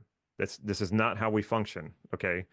So if you're going to go down this route of self-love, I need to love myself, you're dividing yourself into two and saying, this part of me does the loving and this part of me receives the love, and I got to get this part to love this part. This is crazy. Stop. You are the source of love. The love you experience in this world, the only love you will ever experience in this world, comes from you. When people love you back, you're not actually feeling their love. It does not exist like as an energy that they're projecting onto you. I know a lot of people think that, but that is not true. You feel you're responding. You have a love response when someone gives you that kind of attention. But that love is still coming from you. All of the meanings of all of your experiences are not dictated to you by the world around you. They're coming from you. So if you are the source of your love, all you have to do is just allow yourself to be included. How did you ever get to the idea to exclude yourself from your love? It doesn't make any sense. So instead of creating these imaginary two parts of yourself, one giving love to the other, just knock that off and just include yourself in your own love. It's that simple. I mean, the truth is that you already are, but we make up these ideas that create conflict and friction. It's just not necessary. The other thing too, even if that was possible, love, isn't it love by definition? Like love has no opposite. Love is completely inclusive, right? So if you only focus your love on yourself, is that real love? I don't think so. I think all you need to do is connect with your love and be a loving person and a lovable person, lovable meaning open to receiving love.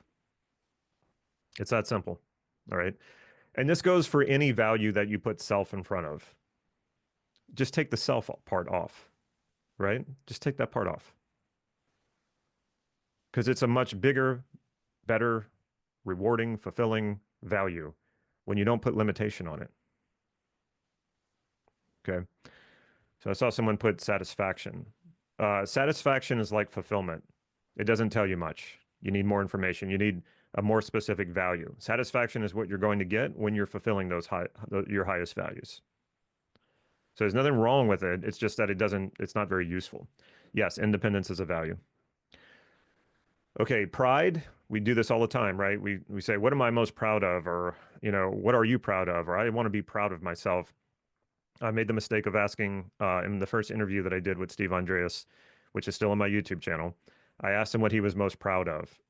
He goes, I don't do pride. And I was like, what? And this was one of those times where, just having a conversation with Steve, he would teach me so much. So pride is very self-important. When I was growing up, my parents were very religious, and so I would go to church, and they would talk about how pride is not good, right? You'd hear this a lot. It's one of the seven deadly sins in Christianity. And then I started reading philosophy, and they always, all the great philosophies like Stoicism and all that, always say negative things about pride. Tibetan Buddhism, pride is one of the poisons, right? And yet you hear everyone around you saying you should be proud of yourself. And what are you proud of? And on about pride. It's very contradictory, right?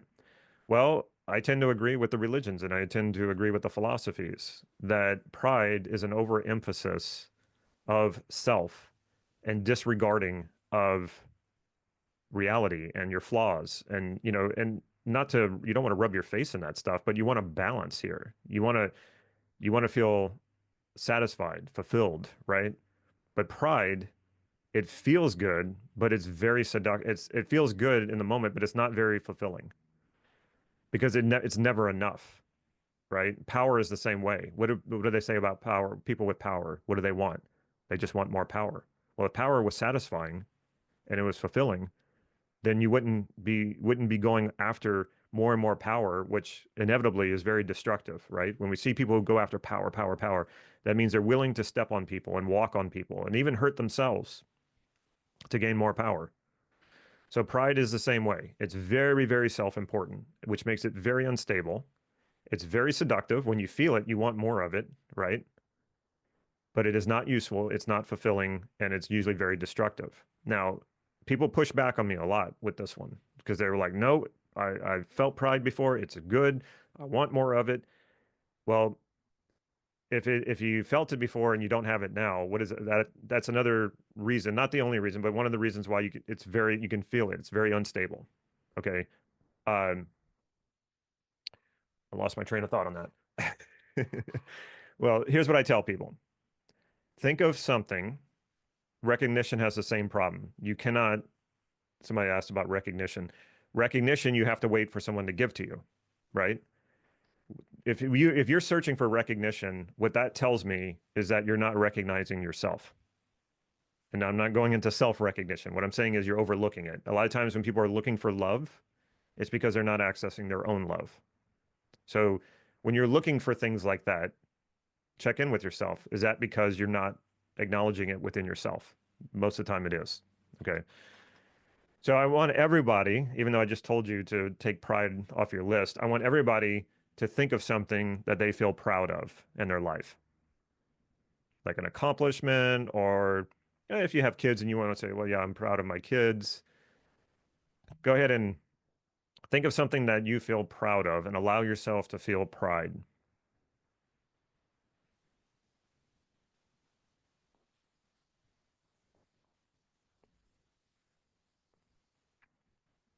Okay.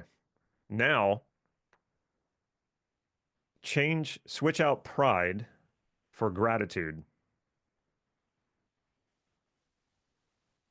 Switch out the feeling of pride for gratitude. So instead of I'm proud of this accomplishment or I'm proud of my kid, I'm grateful for this accomplishment. I'm grateful for my kids.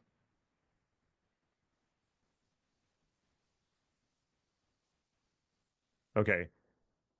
Now, which one felt more resourceful, pride or gratitude? Which one felt more resourceful? Yeah, it's gratitude. It's gratitude. Why? Because it's a much bigger, more fulfilling value that pulls in your potential and it makes you feel like I can do so much more. I'm happy about this and I can do so much more. Whereas pride is like standing on top of the mountaintop in your mind, not in reality. And you're kind of like, okay, well, where do I go from here?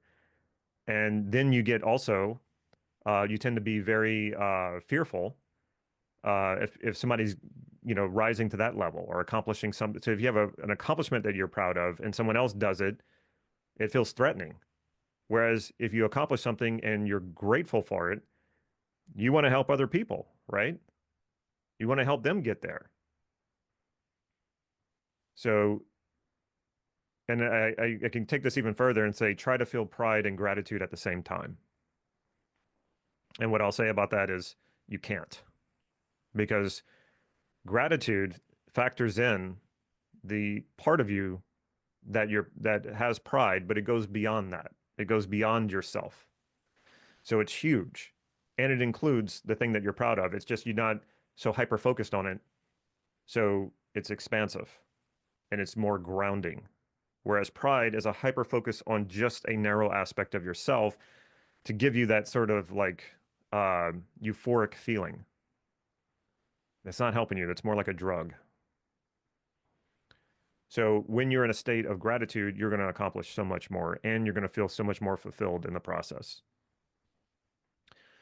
Discipline and willpower. What are the problems with those? People go, what? I need more discipline. What are you talking about? I need more willpower. These will give out at a certain point.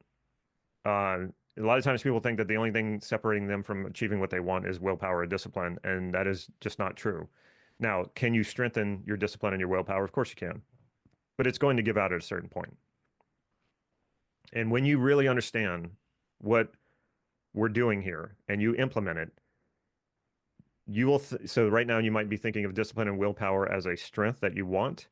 When you do what I'm going to show you, you're going to see that discipline and willpower is actually a weakness, and that clarity is your strength and focus is your strength. Discipline and willpower, again, implies that one part of you does the disciplining and one part of you is the disciplined. Does that sound familiar from an earlier part of your life? Yes, childhood. When we talk about discipline, what do we think about? I know what I think about right away. I think about my parents. I think about teachers disciplining me, right?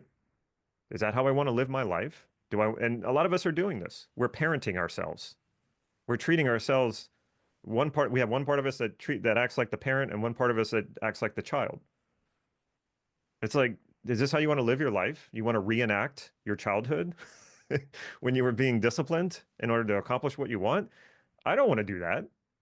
I'm so happy that I'm not a kid anymore, that I don't have to do that. So why would I do that to myself again? And I did for years until I realized discipline and willpower has never gotten me where I wanted. And even if it did, even if I was able to achieve something through sheer discipline and willpower, I didn't enjoy it. Why?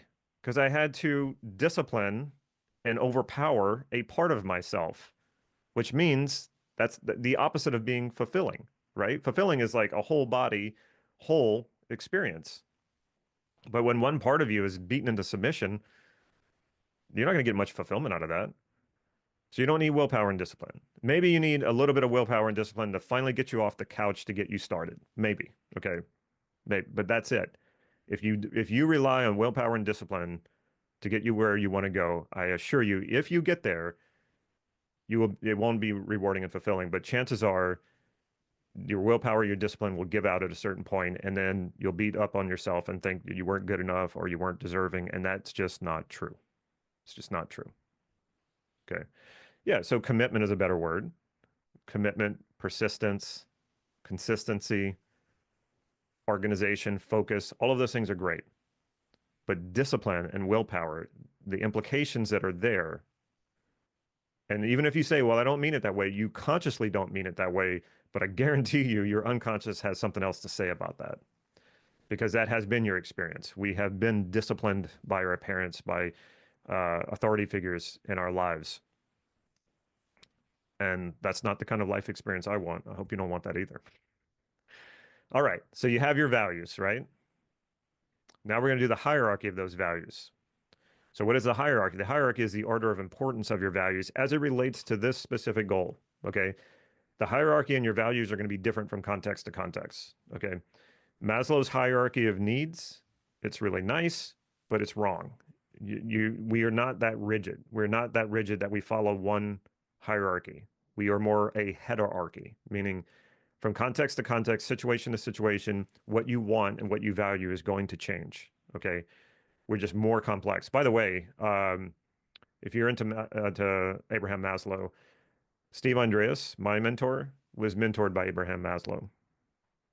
So as I've gone deeper and deeper into his work, I'm not surprised to see Well, and even Steve told me that Maslow had the right idea, but he didn't walk the walk or walk his talk. And I think that a lot of what has informed Steve's work was making those corrections. And so we have a hierarchy of values, but it's only specific to a given context. We want to make sure that we're clear about that. So if you know your deepest values driving your behavior, your choices, and your decisions in every area of your life, and you know the order of importance of those values, how good will you be at making great decisions? Think about that. So by now, you should be understanding that you don't want what you want just because you want that thing or you want that accomplishment. It's the value that you perceive that it's going to give you that you're really after. That's what's motivating you. That's what's rewarding. That's what's fulfilling. So what if, regarding every major thing that you want in your life, not only do you know the value that you're after, you also know the order of those values. How well do you think you're going to make decisions as it relates to getting that thing that you want if you know the value and the hierarchy of those values? You're gonna make incredibly great decisions. Incredibly good. Yeah, it'll shift from context to context, but that's like goal to goal. It stays pretty much the same for a particular value. It's not always changing. It's not always, and if that was happening, then things would be too chaotic. All right. So let's say you want to make $1 million next year, and you ask yourself, what's important to you about that? And what will that do for you until you've elicited at least 5 very powerful values. Okay. So this is just for illustration purposes. So let's say I want to make $1 million and it's career focus. I can say if it's about money, you can say the context is your finances, or you could say the context is your career or your business, whatever it is. Okay. So let's say I want to make $1 million in my career next year. And I asked myself, what is important to me about that? And these are the values that came up. So this is no particular order. I just wrote all these values down. So this is how we do the hierarchy. So I'd start with the top value, and I would say, okay, as it relates to my career, out of peace and passion, which one's more important to me? And in this case, in my career specifically, I would say peace is. Now, my mind started to wander out to other contexts of my life. This is where it gets confusing because then I would say, well, what about my hobbies? Well, passion's a little more important than my hobbies. And so now I'm going back and forth and I'm getting confused. So keep it to the right context. In my career, what is more important to me, peace or passion? In this case, it's peace. So then peace drops down to the next one. Out of peace and freedom, in my career, which one's more important? Actually, freedom's more important in my career. So freedom beats peace. So I leave peace and I continue on with freedom. And so out of freedom and joy, which one's more important in my career? Well, freedom is. Okay. Freedom continues on. Out of freedom and love, which one is more important to me? Now, this is not the context of my marriage. It's the context of my career. So I'm going to say freedom. So then I put a number 1 next to freedom. And then I take peace and I continue on. I know that peace beats passion. I know that freedom beat peace already. So I would drop down to peace and joy. And peace beats joy and peace beats love in my career. So I put a number 2 next to it. And then I continue on until I have the hierarchy. And then I reorder the list.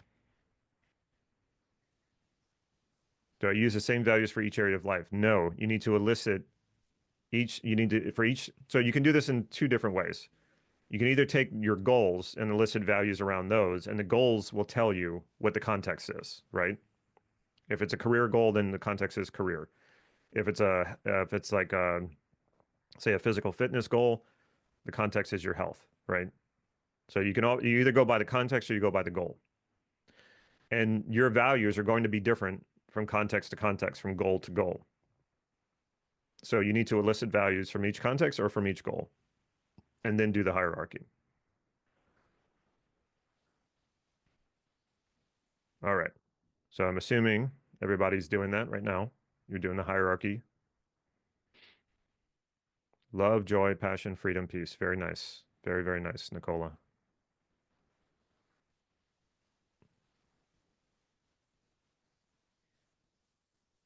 So, Nicola, how does that feel to know your values, connect with your values, because that's part of what the elicitation process is, and now to know the order of your values as it relates to this goal? How does this feel? How do you feel more clear now about what you're after?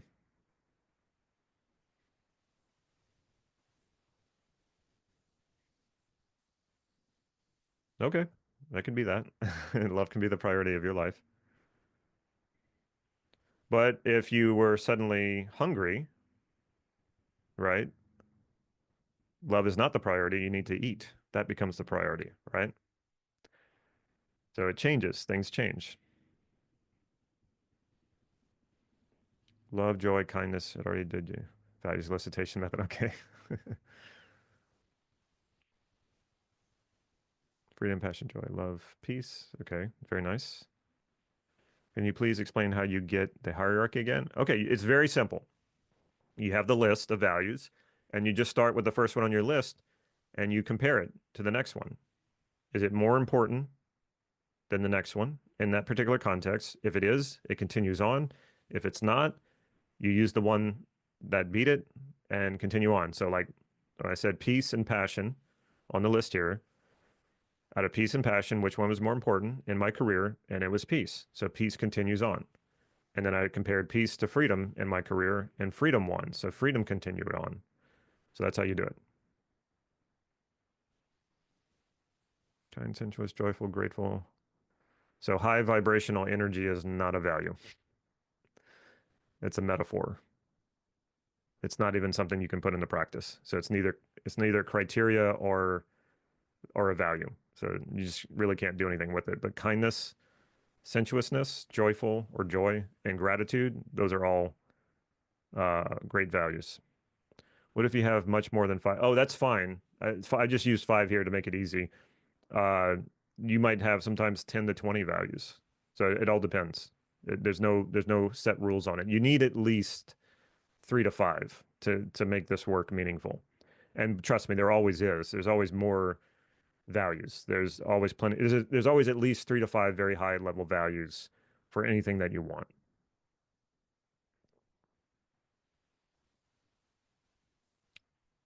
Okay, what if you have much? Okay, we did that. Passion, freedom, service at the highest level, kindness, beauty, love, fit. So service at the highest level, that's not really a value. You need to get more specific about what that is, or it could be a more criteria based, like tangible. I'm not sure, but kindness. Okay, so you got some more, you need a little more clarity here.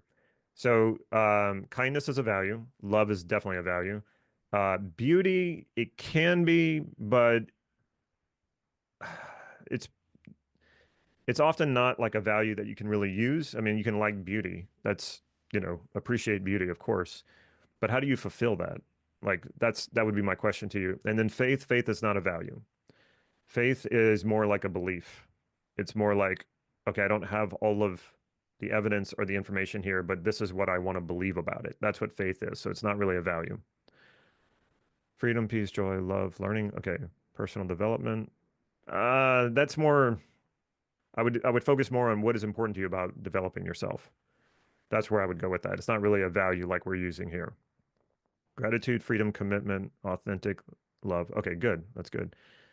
Greg says independence, freedom, impact, and growth. So all of these are good except for impact. Impact, again, first of all, it's very vague.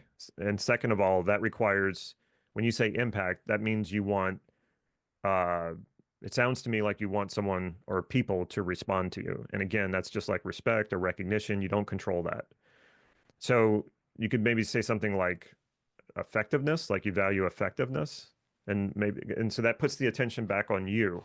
Are you being effective? That might be what you're looking for there. Creativity, inspiration, integrity, stability, consistency. Okay. Freedom, love, excitement, joy, inner peace. So Thomas, I think you can just put peace. I don't think you need to put the inner part. Um, what other type of peace is there? I mean, I know there's peace in the world, but when we're talking about your values, if you say peace, I mean, you can value peace externally, but we're doing the work on ourselves. So you can just say peace, freedom, joy, excitement. So Kate, what is important to you about helping others? So helping others is an activity. It's a verb. It's not a value. What is important to you about that? What does helping others do for you? That's where you're going to find the value. Is success a value? Yes, definitely. Success is definitely a value. Freedom, growth. Okay, somebody else put impact. So Jeffrey, everything that I said to Greg about impact, take that into consideration, and I think you can find something better than that. But your other values are great. Freedom, growth, connection, exploration, playfulness. Nice. Okay, let's see. Growth and success are values. Yep. Freedom, empowerment, growth, wisdom, flexibility, fun connection. Yeah, this is great, Kelly. One thing I forgot to mention, if those of you who might have had power on your list of values until I said something about it, try on empowerment. Empowerment is different than power. And just try it on. You could feel the difference. Like when you think of, oh, I want to be empowered versus I want to be powerful. Empowered is a great one. You can use goal to elicit values, or what was the other way? That's just taking a particular context in your life and saying, what is important to me in this context? The only problem with that is you don't have a tangible, but you can come up with a tangible later. So that can work. So you can say, well, what is important to me in my career? And then the values start rattling off. And then you can say to yourself, okay, what goal would help me get there? And you can do it that way. If peace wins over passion, but freedom wins over peace, does it mean freedom becomes number one? Do you then compare freedom to joy, leaving peace as number one? No, freedom won against peace. So look at how I have it structured here. Maybe that was an older comment, but it should be obvious now how it works. Yeah. So whichever one beats out all the other values, that's going to be number one. And then you go to the second one and then on and on and on. Okay. Miriana, contentment, peace, enthusiasm, happiness, freedom.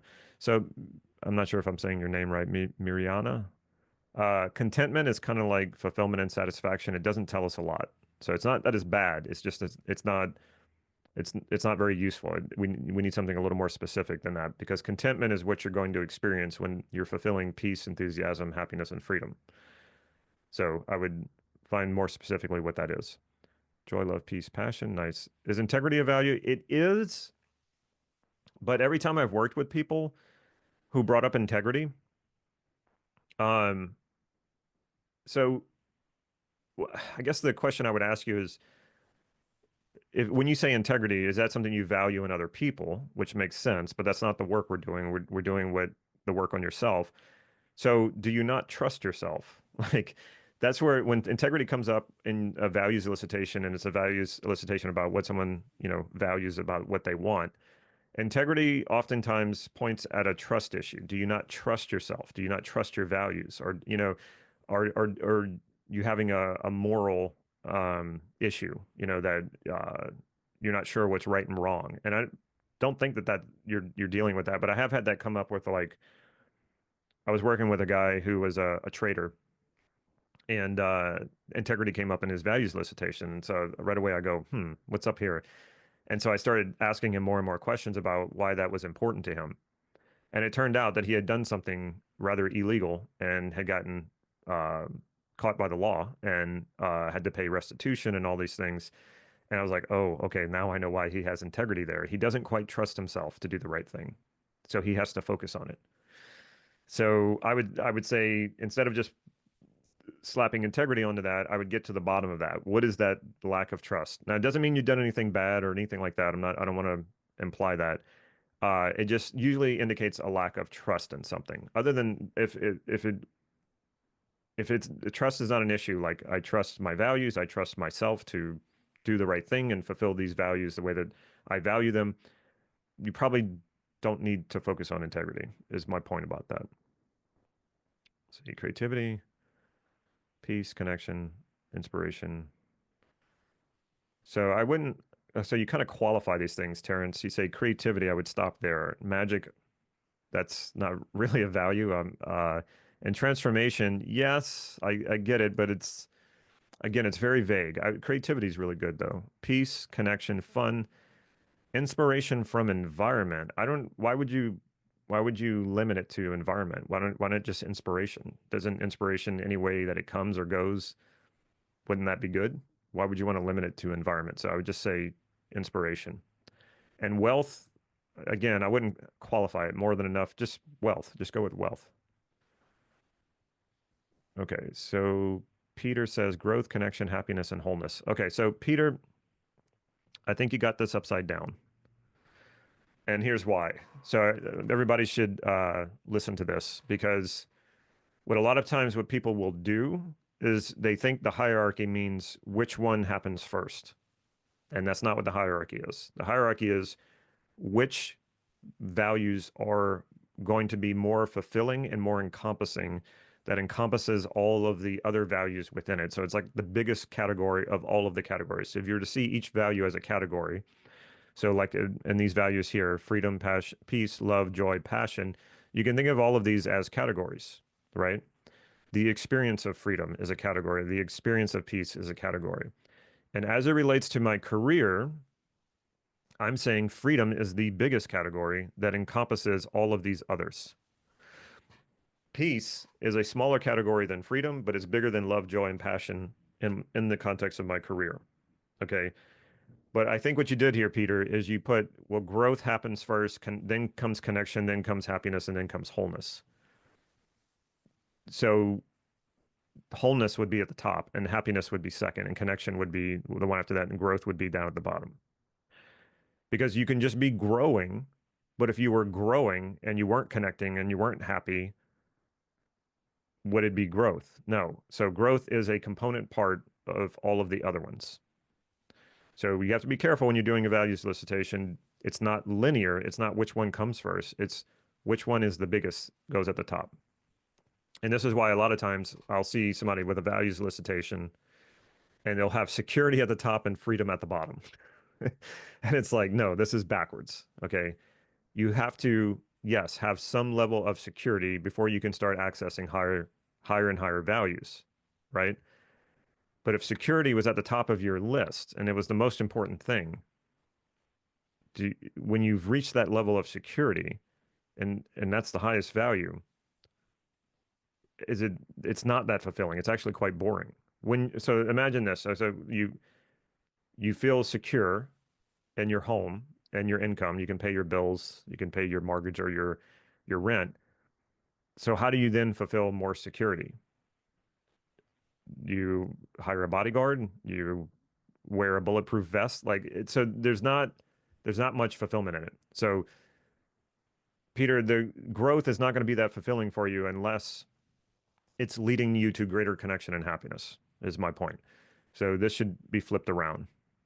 And one more thing about wholeness. Wholeness, again, it's like fulfillment, it's like satisfaction, it's like contentment. It doesn't tell us a whole lot. What we do know is that if you're feeling happy, connected, and you're growing, that's going to give the end result, the byproduct of that will be wholeness, right? When you're fulfilling your highest values, that's the end result, like fulfillment, like purpose, meaning, all of those other words. But wholeness itself is not going to give you a lot of direction as to where you want to go. So if I just said, okay, well, do something that makes you feel whole, you're probably going to go, well, I don't really know what to do.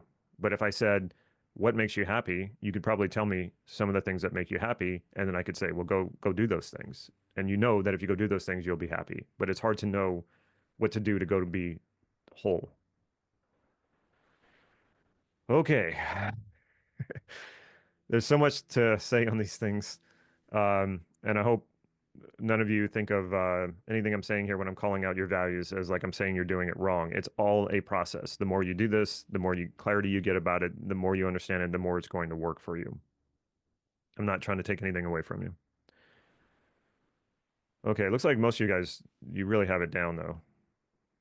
Yeah, prosperity can be a value. Excuse me. Oh, okay. Vina, I need to call this out as well. So you have freedom, authenticity, joy, and self-worth. So freedom, authenticity, joy, wonderful values. Okay. So first of all, you've already heard me say, don't put self in front of your values. Okay. But that's not the biggest problem with self-worth. Okay. The problem with self-worth, and I know a lot of gurus talk about, oh yeah, you need to increase your self-worth and all this. I've done lots of videos on this. Um, so I'm going to give you a short explanation, but I encourage you to watch those other videos that I've done about self-worth. Okay, first of all, what does that imply, self-worth? That implies that your worth can be measured. It's a metaphor, okay? And when you try to apply a metaphor to reality, you create a lot of problems because you can't. So what do? How do you measure your self-worth? What do most people do? They compare themselves to other people. And that's never going to help you. That's only going to make you feel uh, an ungrounded euphoric high when you're comparing yourself to people you feel like you're better than, which also is tangled up with superiority and pride and all those stuff that you don't want to go after. And then you're going to inevitably meet someone you think is of higher worth than you, which is going to crash you and make you feel bad about yourself. Comparing yourself to others does not help you. It only harms you. Now, an exception to that is if somebody's doing something and you want to know what it is they're doing so that you can succeed in the way that you want to succeed and you're comparing what you're doing and what they're doing, that's fine. But comparing your value or your worth to someone else is not. That will only harm you. So, and it doesn't matter what you consciously think about self-worth. And you say, well, I don't mean it that way. Your unconscious does not know the difference. The word worth implies a measurement, usually based in money, not always, but a measurement. And you cannot measure your worth. So, but like I said, if it's in your unconscious that you're after self-worth, then you're going to start comparing yourself to others, trying to make people like you or people please, whatever, to try to raise your sense of worth. And that creates that problem. Now, self-esteem is different. Self-esteem is how you feel about yourself. If it's about self-esteem, you're not trying to measure your value out in the physical world. Okay. And I'm going to talk more about self-esteem tomorrow. Self-esteem is also not a very useful value that we can use. It's the end result, right? When you are living the you want to be and you're living the life you want to live, self-esteem is automatic. Okay. But if we try to focus on self-esteem, it's not something you can go at directly. Okay. So back to self-worth, the more you try to increase your worth, your self-worth in this regard, the more you're feeding the problem. Okay. And you're going to be on this up and down of feelings of low self-worth, feelings of high self-worth, feelings of low self-worth, and it's going to go up and down. And it will prevent you from fulfilling your potential because most people are not taking action on the things that they want to do because they're protecting what they think is their self-worth. They are worried that if I go try and do that thing and I fail, then it's going to lower my worth. So why risk that? And so people will tell themselves, well, I'm going to increase my self-worth. And when I increase it enough, then I'm going to go do the things that I want to do. Well, guess what? That never happens because there is no such thing. There's no way to measure your value. Okay. The sooner you detach from this idea of self-worth and let it burn out and go away, the more fulfilled you will be in your life. It took me years of working on that. And the work that we're doing here is the work that I did to finally end the whole concept of self-worth, to rid it from my mind and my life. And I've never felt freer and I've never been more productive. I've never done more of or living my dreams more than ever. But if you are entangled in this concept of self-worth, you will continue to try to prove it over and over again. You will try to prove yourself, which is ridiculous. You exist, I assure you. So you don't need to prove anything. Influence can be a value, yes. Okay. Somebody said, how about being orderly? Organization is a value. Resourceful it's just not a very useful value. What resources do you value in this particular context? That's what's going to help you. But yeah, just resourceful as itself is just very vague. So you want to be a little more focused.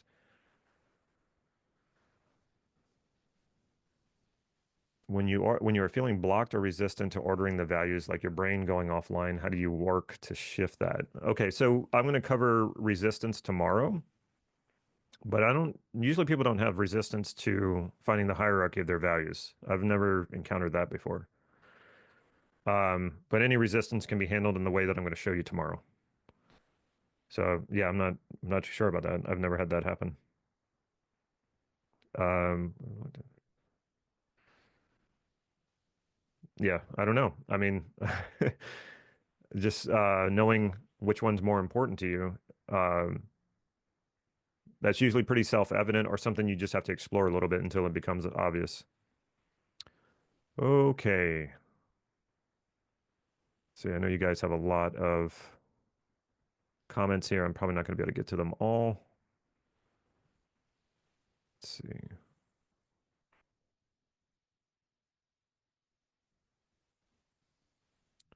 Let's see. Is this characteristic of value correct? Values are expansive forces that keep driving you in life, not actual end results to reach. I'm not quite sure what you mean by expansive forces. Expansive, I would say yes. But I would go back to it's a generalization about an experience that is important to you. So, as you're living life, you're having certain experiences that feel really good and that are healthy, constructive, productive, you know, uh, and that is a value. So in that sense, it's expansive. As a force, I don't really see it as a force. But your values do drive you. Your values drive every decision, every behavior you make. Every decision you make, every choice you make, every behavior you do is an attempt to fulfill a value or a set of values, right? Everything has an intention. Another word for intention is value. So values, I would say, are intentions that keep driving you in life. But yes, you're right. They're not the actual end results. And so a goal is more like an expectation. A value is more an intention. And when you live from intention rather than expectation, I guarantee your life's going to be a lot more rewarding and fulfilling. And why would that be? Well, think about an expectation. When something happens you expect, or you expected to achieve something and you do, it's not that great. It doesn't feel that great because you just expected it, right? So I expect the sun to come up every morning. So when it happens, it's not very fulfilling or rewarding. It's just, well, I expected it. So yeah. But what happens when you don't get what you expect? Now you're disappointed, right? And if you fester in that disappointment, what happens? You become resentful and you blame something else or external stuff, or you say, I deserved it, right? And that will stop you in your tracks right there. You won't go any further. If you're blaming other things or you're resentful, you can't move forward. But if you're intentional and something kind of falls short of your intentions, it's still open, it's still flowing, it's still going. You can still keep moving forward. So intention is a much better way to function, and that's what we're doing here. That's your values. Your values are your intentions. So that's what we're getting in touch with that. Most of that is very unconscious for most people. So we're moving this from your unconscious into your consciousness so that you can consciously focus on it. And this is also about aligning with yourself, aligning your conscious with your unconscious, and vice versa. Oh, Rex, we need a lot of work. Okay. Energy is not a value in the sense that we can use it. It's too vague. Growth is a value. That's good. Mobility, you need to dig into that more. What is important to you about mobility? It's probably freedom, but question that. Mobility is not, it's more tangible, right? Minimalism, it's not really a value. Minimalism is more of a strategy that you would use to try to fulfill a value. Okay. Playfulness, definitely great value, really good value.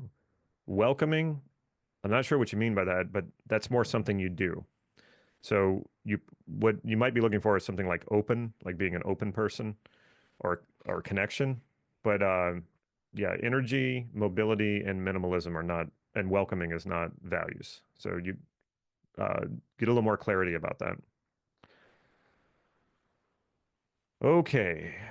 I think you guys got it though. And again, this is not about getting it absolutely correct and precise. This is a practice. This has taken me, what I'm teaching you right now has taken me years to understand. Okay. I didn't get it all in an NLP training. The truth is that most of the time when I learned a values elicitation in NLP training, they didn't understand values as well as I'm explaining them here. And they had a lot of, they would teach a lot of things that were traps. When I'm talking about these values to watch out for, the reason why I'm telling you to watch out for them is not because I don't want you to have those. It's because they're traps. Okay. So I'm warning you ahead of time so that you don't fall into those traps. And I fell into those traps enough times that I know not to fall in those traps anymore. And so I'm telling you about them so that you don't fall into them either. Now, a lot of times people won't believe me. They're like, no, I want pride or I want power and I'm going for it. I say, okay. Yeah. Sometimes people need to find things out for themselves. I just hope that it doesn't take you years and a lot of pain and suffering to do it. Okay. Now here's what we're going to do. We're going to helpfulness about, yeah, it is, but it's more in the line of something that you're doing. So I would say, what is important to you about being helpful? What does that do for you? Yeah, driven can be a value. It's like motivation and being motivated. More distress can be a gauge for living outside of your values. Any type of distress, any type of suffering. If you're not aligning with your values, you're going to experience it in the form of suffering. Okay. How about control? No, you don't want to do that. So control is actually, the truth about control is it's an illusion. Okay. So first you want to be careful in that regard. It's not really real. You can't really have it. So there is something there though. There's something good there. So don't throw it out completely, but go further with yourself and say, okay, well, what is it I'm really after here that's in control that control is pointing at? But you're not going to fully be able to fulfill control because you can't fully have control over anything. We're always, interacting in relationship with the world around us and with ourselves. Do you find Dr. DeMartini value process helpful and valuable if you are familiar? I think somebody had asked me that before, and and so I went and looked it up, but I don't remember it. If I found it truly useful, I'd be using it. So I would say it's probably I might have looked at it and thought, okay, whatever that works for that person, maybe so, but it didn't work well for me is probably what happened, but I'd have to revisit it to say for sure. Okay. All right. So here's what we're going to do. You have your list of values. You have the hierarchy of those values. You should be really feeling it right now. You should feel a nice, strong connection with your values. Okay. Now you're going to imagine a blank screen in front of you. You can call that a canvas or a screen, whatever. So imagine that screen in front of you. And this represents that particular context of your goal. So for me, I use my career. So I'm looking at a blank canvas in front of me that I'm imagining.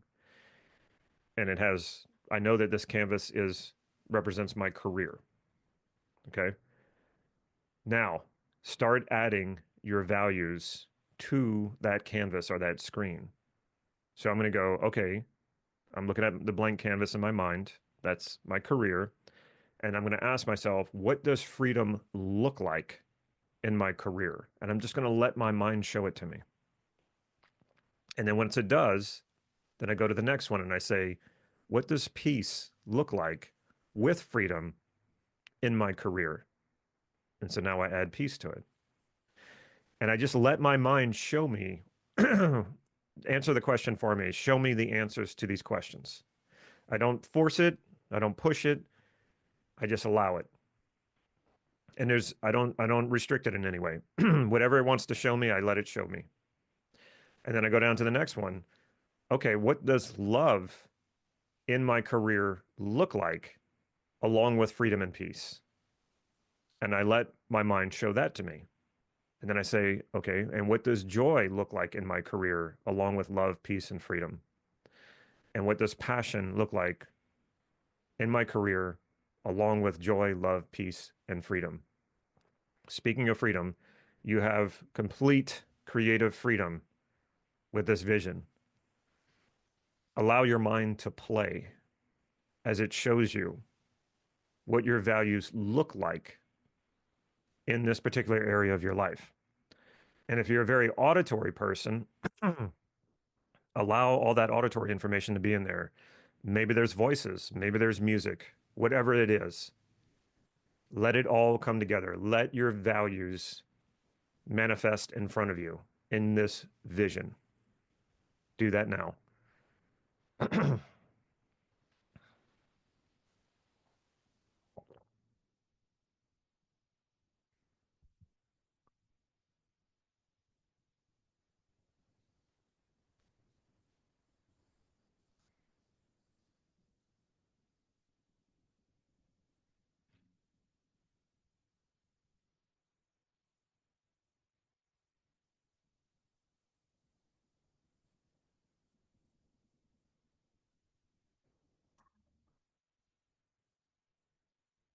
Feels pretty good, doesn't it? This is what creating a true vision really is. And I've never seen this taught anywhere else. I discovered this through just a bunch of trial and error and that experience that I had that I mentioned before about stepping into my vision. And I worked that backwards and thought, okay, how do I replicate that?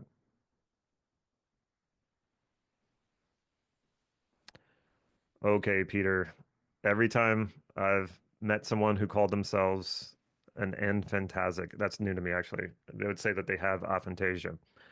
Within a few minutes, they would admit to me that they're visualizing. So I'm not saying that it's impossible for you to have aphantasia, but it seems to me that a lot of people assume that they can't visualize because they can't visualize easily.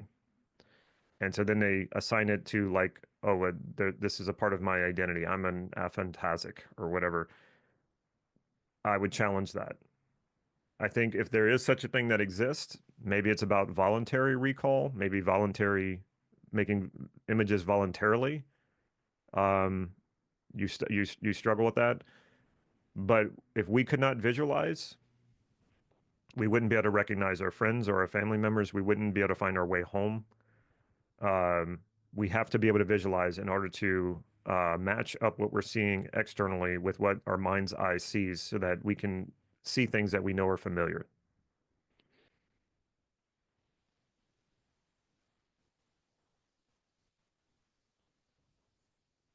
But I remember going to a hypnosis conference one time and I was teaching and some people were saying this and all over the conference, like they even had a specific presentation about aphantasia. And I was like, what is going on here? And so many people were like, oh yeah, I've got that. Like it was like a trendy kind of thing. And everybody was like, they were almost like proud of it. And I was like, what is going on? I had a friend there too. And I was like, are you getting this as well? And it's like, oh yeah, like he thought it was strange as well. It's like, I get that some people don't visualize as easy as other people, totally. Um, but to not be able to visualize at all, I have my doubts about that first. I even worked with a blind person one time and he visualized. So, so I would definitely question that. So is it okay if we just stay with the feeling? Well, what do you mean by stay with the feeling? So here's the other thing. Um, you don't just have feelings. You don't just have feelings. Feelings are a response to something. Okay. So if you're having a feeling right now, you are seeing, hearing, touching, tasting, or smelling something that is causing you to have that feeling.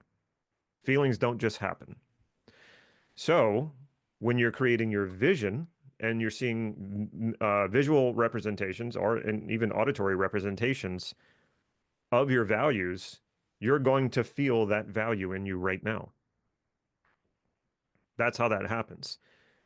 Um, so I've been depressed twice, so I know how this is.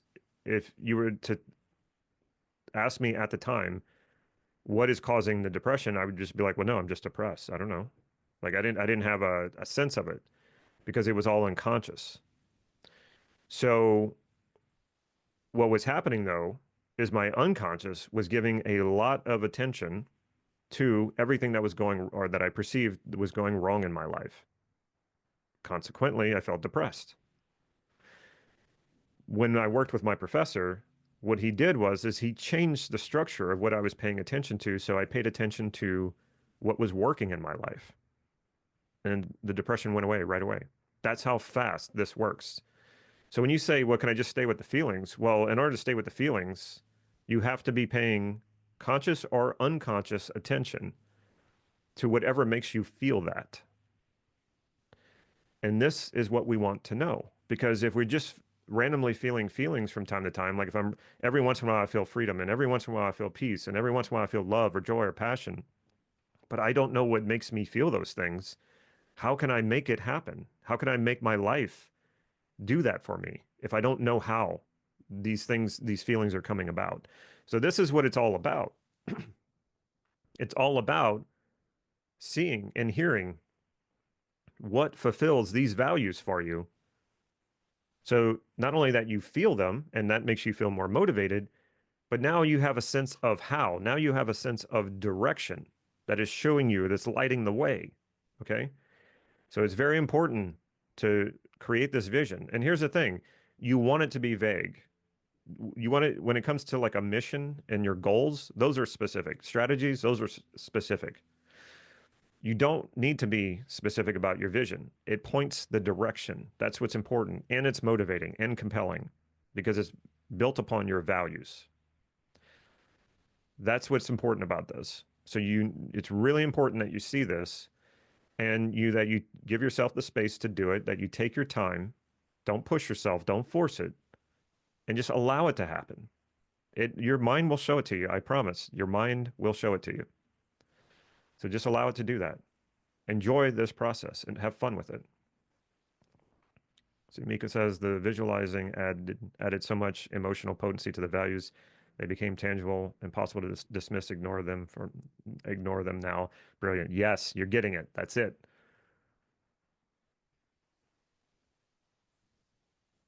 How to follow that vision and take action. We're getting there. We're getting there. We're going to take it a piece at a time. Because I used to set goals for myself, and most of the time I don't follow through. So I stopped setting goals because Daniel, you're explaining exactly how I was before I learned what I'm teaching you now. I was really good at setting goals. I was really bad at achieving them, though. So it's not about the goals. It's about your values. Okay. What is the point of achieving a goal if you're not fulfilled by it? That if it doesn't give you what you value, if you don't experience the value of that's the whole intention and reason why you chase the goal. So you set the goal aside for now. What you really want to understand is what you're actually after. What you're actually after is fulfillment of your values. Is drive synonymous with passion? Bonnie, that's really a question for you. To me, they're not, but that's not what's important. What's important is how you perceive those. Okay, so the next step, the final step of your vision is you're going to add a head to shoulders image of yourself and put that in your vision. Yeah, so somebody's asking, can I have a video instead of an image? Absolutely, absolutely. You want this to be dynamic, okay? So if it's a movie, great. Most people will, the vision will be more compelling if it's a movie. Not all people. Some people, their still images are more compelling. I'm a movie person, so my visions are movies. That vision that I saw and the historical ancient stuff. I don't know why I'm running out of steam here. Um, and I saw the woman in there and all that. That was all a movie. That was not a still image. So passion is definitely a value. Passion is definitely a value. Okay. So put an image of yourself just from head to shoulders and make this an image of yourself that when you see this image of yourself, you just know this is the you who is fulfilling all of these values. So see that image and you might go, well, what do I need to see exactly? This is where you really do the work, and you don't want to see you doing anything in particular. And the rest of the vision, if you see yourself doing particular things, that's fine. This image, though, you make this dynamic image that when you look at it, you just know this is the you who is fulfilling all of your values. And take some time creating that. And you can practice this for a while until you really get it. Is this the same as a vision board? You tell me. Is this the same as a vision board? I'll tell you this. This is what people are trying to do when they create a vision board. And this is why vision boards have never worked for me. I'll talk more about that in a moment. So no background or context to the image. Yes and no. So if if the background is your vision, that's fine. Okay. And if even in the background of in your vision it's going on, you're seeing yourself doing things, that's fine because we are contextual here. You're just adding an additional image of yourself and you can find a place for it somewhere in here. And this, again, is going to motivate you because this is about identity work. This is about becoming that person. And so when we're talking about identity work, we don't want to see you doing any particular behavior because it's not about the behavior. It's about you. It's about you being these values. So that's why I want you to do head and shoulders and not seeing yourself doing anything in particular in this image. In the rest of the vision, it's fine. And if you want to make the background the rest of the vision, that's fine too, because it kind of will be that way because you're putting this in there. It can be in, yeah, it can be in front of your dream house. Could it be me throwing my head back with a huge smile, sparkling eyes, and a laugh bubbling up? Sure. Yeah, you can do that. It's not so, it's like you can pretty much do that anywhere, right? The reason why we don't want to be too specific with behaviors, because also in addition to it, taking you away from the identity aspect of it, you might not be able to do that specific behavior to become this person. You know, like in a given context, that might not be available to you. So we want to free it from content that way.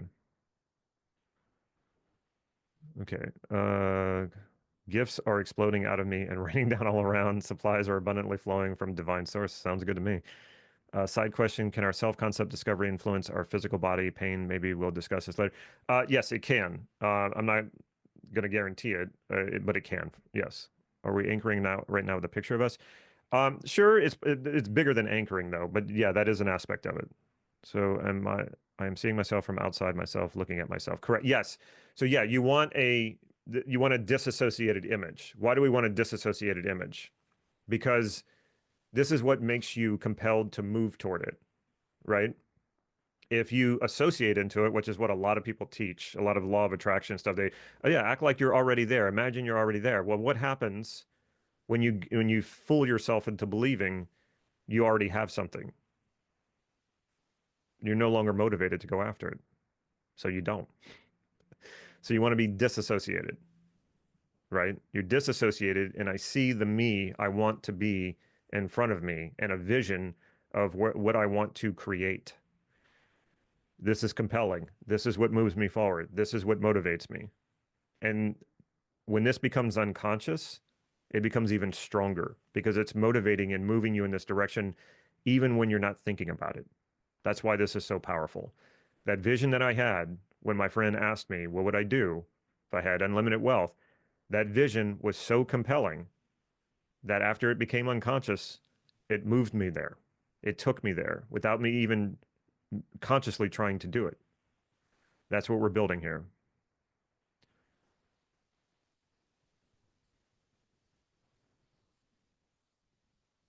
So Pierre Paulo Rizzo direct message me. Yeah, so if you're well, it is due to lack of self-worth because you're implementing that concept of self-worth. What you want to do is you want to burn that thing out. So follow what I'm teaching you here, and it's going to move you in that direction. Okay. Okay, I think you guys are getting this. All right, so how do you feel? How does this feel to have this vision?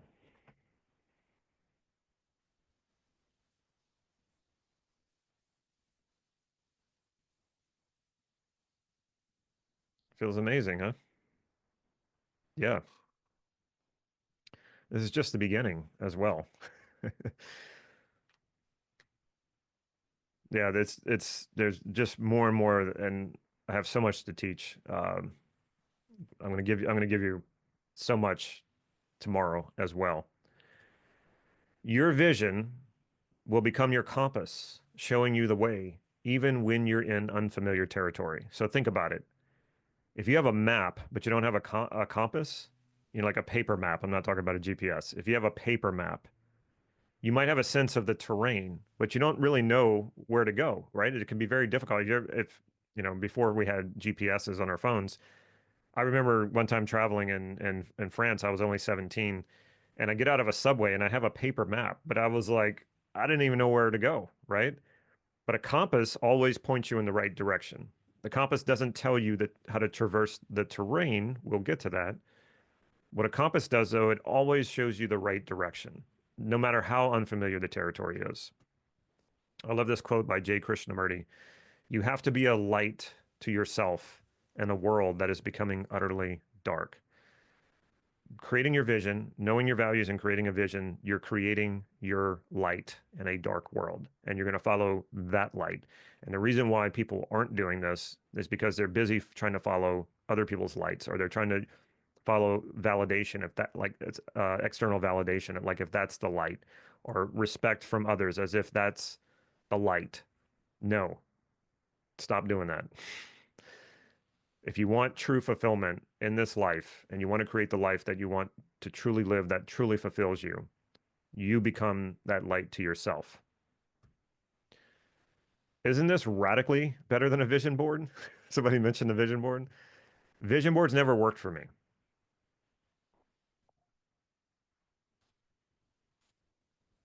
So I'll tell you why vision boards, I know why vision boards never worked for me. So a vision board is, you print the images off the internet, or maybe you get a magazine and you cut out images. You didn't create those images. You just saw them, and like shiny objects, you go, oh, that looks nice, that looks nice, that looks nice. They're also two-dimensional, and they're not moving, they're static. And then you paste them onto a static two-dimensional board, and maybe you see it once or twice a day, right? Like in your bedroom, you see it once or twice a day. And then after a while, it gets boring, doesn't it? This is something you generated from your mind based on your values. And as you're imagining it, it's probably three-dimensional. It's probably compelling. It's not static, it's moving, and it will actually change. It'll grow with you. And you take it everywhere you go. That's pretty different than a vision board, isn't it? And it makes it a lot more compelling than a vision board.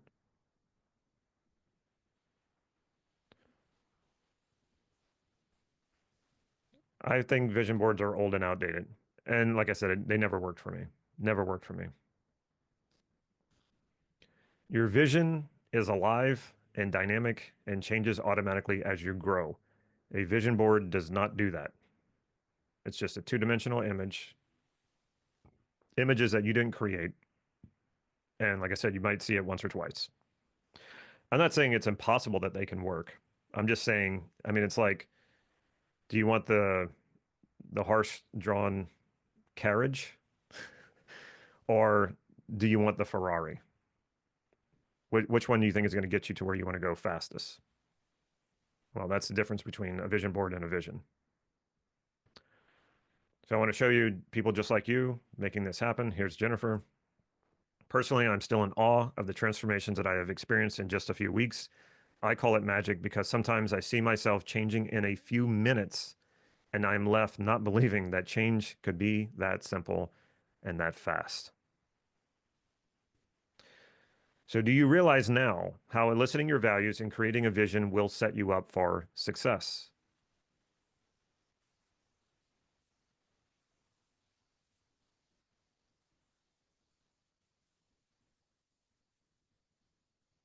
In theory, okay. Well, let's see if you can.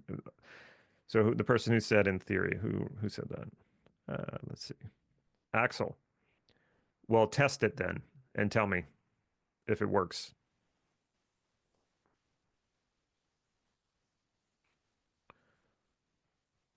This does take some practice, and you will get better at it the more you do it. Are you committed to using this in order to create the life that you want?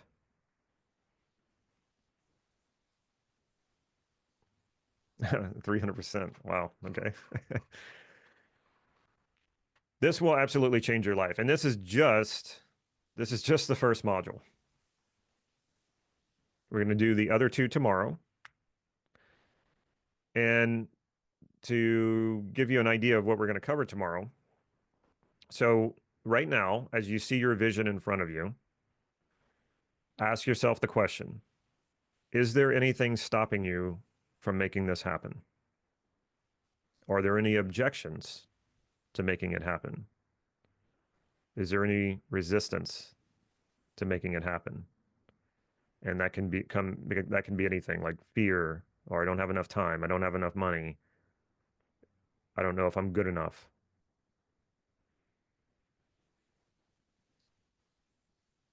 Okay, a lot of you do. A lot of you do. I know that. Because for some of you, it's possible for some of you that all you needed was some clarity, and now you're off and you don't need anything else. But that's really rare. Yeah, so somebody says self-doubt. Yeah.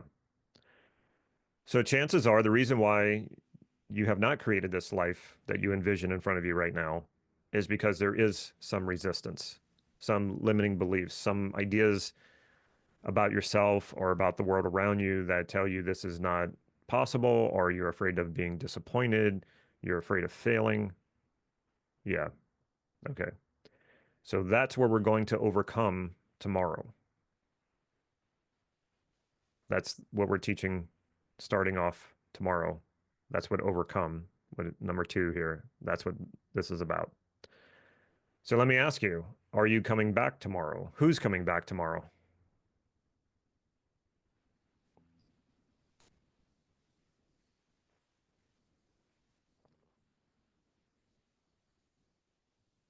Excellent. You guys have been a wonderful, wonderful group so far. You're asking great questions. You're doing the exercises, participating. It's awesome. Great. Oh, that's so nice. Thank you, Ron. So would you say that you got a lot of value today?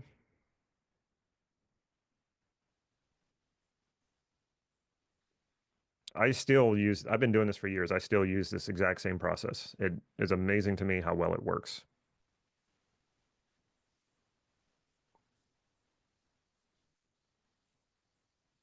And it's just the beginning. We got so much to teach. Awesome. All right. Well, I love doing this. I love seeing people get the value from this. It's excellent. It just makes me so happy. That's why I love teaching this. Okay, Nate, Yulia, we got any other announcements or anything that we need to say before we close out today?